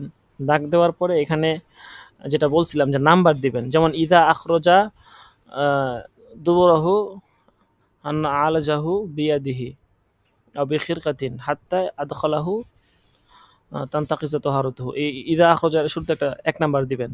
তারপর ওয়াফি শরহিহা, এটা যেহেতু আরেক কিতাব রদ্দুল মুহতার, প্রথমে আনসান বাদাই সনায়ার হাসিয়া, তারপর রদ্দুল মুহতার, তো দুইটা ১ ২ দিবেন। তারপরে শেষে ওয়াকাযালিকা খরজাল কি লিখছেন, যাই হোক, তো এখানে দিবেন ৩ নাম্বার। তো নাম্বার দিবেন, নাম্বার দিলে আরো সুন্দর হবে আর কি। তো ঠিক আছে, মাশাআল্লাহ সুন্দর হয়েছে। এই সিস্টেমে যারা খাতায় লিখবেন, এই সিস্টেমে লিখবেন। তামরিন কিন্তু দেখেন, এই যে অনেকে অবহেলা করতেছে, তামরিন হচ্ছে তামরিন পরীক্ষা কিন্তু এক্সট্রা ১০০ নাম্বার। ধরেন প্রথম সাময়িক পরীক্ষার আগে আমরা ২০টা তামরিন দিব, বা ১৮টা তামরিন হবে। ১৮টা তামরিনে প্রত্যেকটা তামরিনে ধরেন আপনার ৫ নাম্বার করে হইলে আপনার ১৮টাতে কত ৮০ নাম্বার। তারপরে আর ২টার জন্য ২০ নাম্বার, মানে এদিক সেদিক করে আর কি, বা ২টার জন্য থাকবে ৫০ নাম্বার আর বাকিগুলোর জন্য থাকবে ৫০ নাম্বার। পরীক্ষার উদ্দেশ্যে ২টা তামরিন হবে, আর বাকি সমস্ত তামরিনের জন্য এক একটার জন্য ৫ নাম্বার করে থাকবে, ওটা ধরেন ৫০ নাম্বার। এই সিস্টেমে আর কি। তো আপনি যদি দেখা গেছে এই তামরিনগুলো আপনি এখন লিখে ফেলেন, তাহলে তো ব্যাস হয়েই গেল। হ্যাঁ, নাম্বার কিন্তু ওটু পেয়ে গেছেন, পরীক্ষার নাম্বার। আর যদি এখন না লেখেন, পরীক্ষার সময় ওইগুলো জমা যদি আমরা দেখি যে এন্ট্রি না হয়, তামরিন এন্ট্রি না হয়, সেক্ষেত্রে কিন্তু আপনি নাম্বারটা পাবেন না। শুধু পরীক্ষাটা লেখলে হয়তো সর্বোচ্চ ৫০ নাম্বার বা নির্দিষ্ট যে নাম্বার আছে ওইটা পাবেন, কিন্তু অন্য নাম্বারটা পাবেন না আর কি। আচ্ছা যাই হোক, তো এই সিস্টেমেই লিখতে পারেন, সমস্যা নাই। ঠিক আছে, এই সিস্টেমে লেখা যায়। তারপরে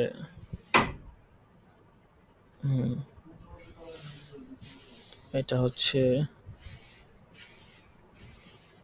আচ্ছা ঠিক আছে, তো আজকে এই পর্যন্তই। আর আপনাদের কিতাব আমি দিয়ে দিচ্ছি এখনই গ্রুপে।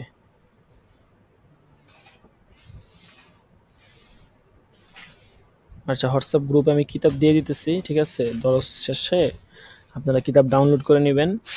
আর হচ্ছে নতুন আরেকটা তামরিন দেওয়া হবে ইনশাল্লাহ, সকলে ওই তামরিনটাও লিখে নেবেন। আচ্ছা ঠিক আছে, সকলে ভালো থাকবেন। আজকে এই পর্যন্ত, ইনশাল্লাহ আগামী দরসে দেখা হবে।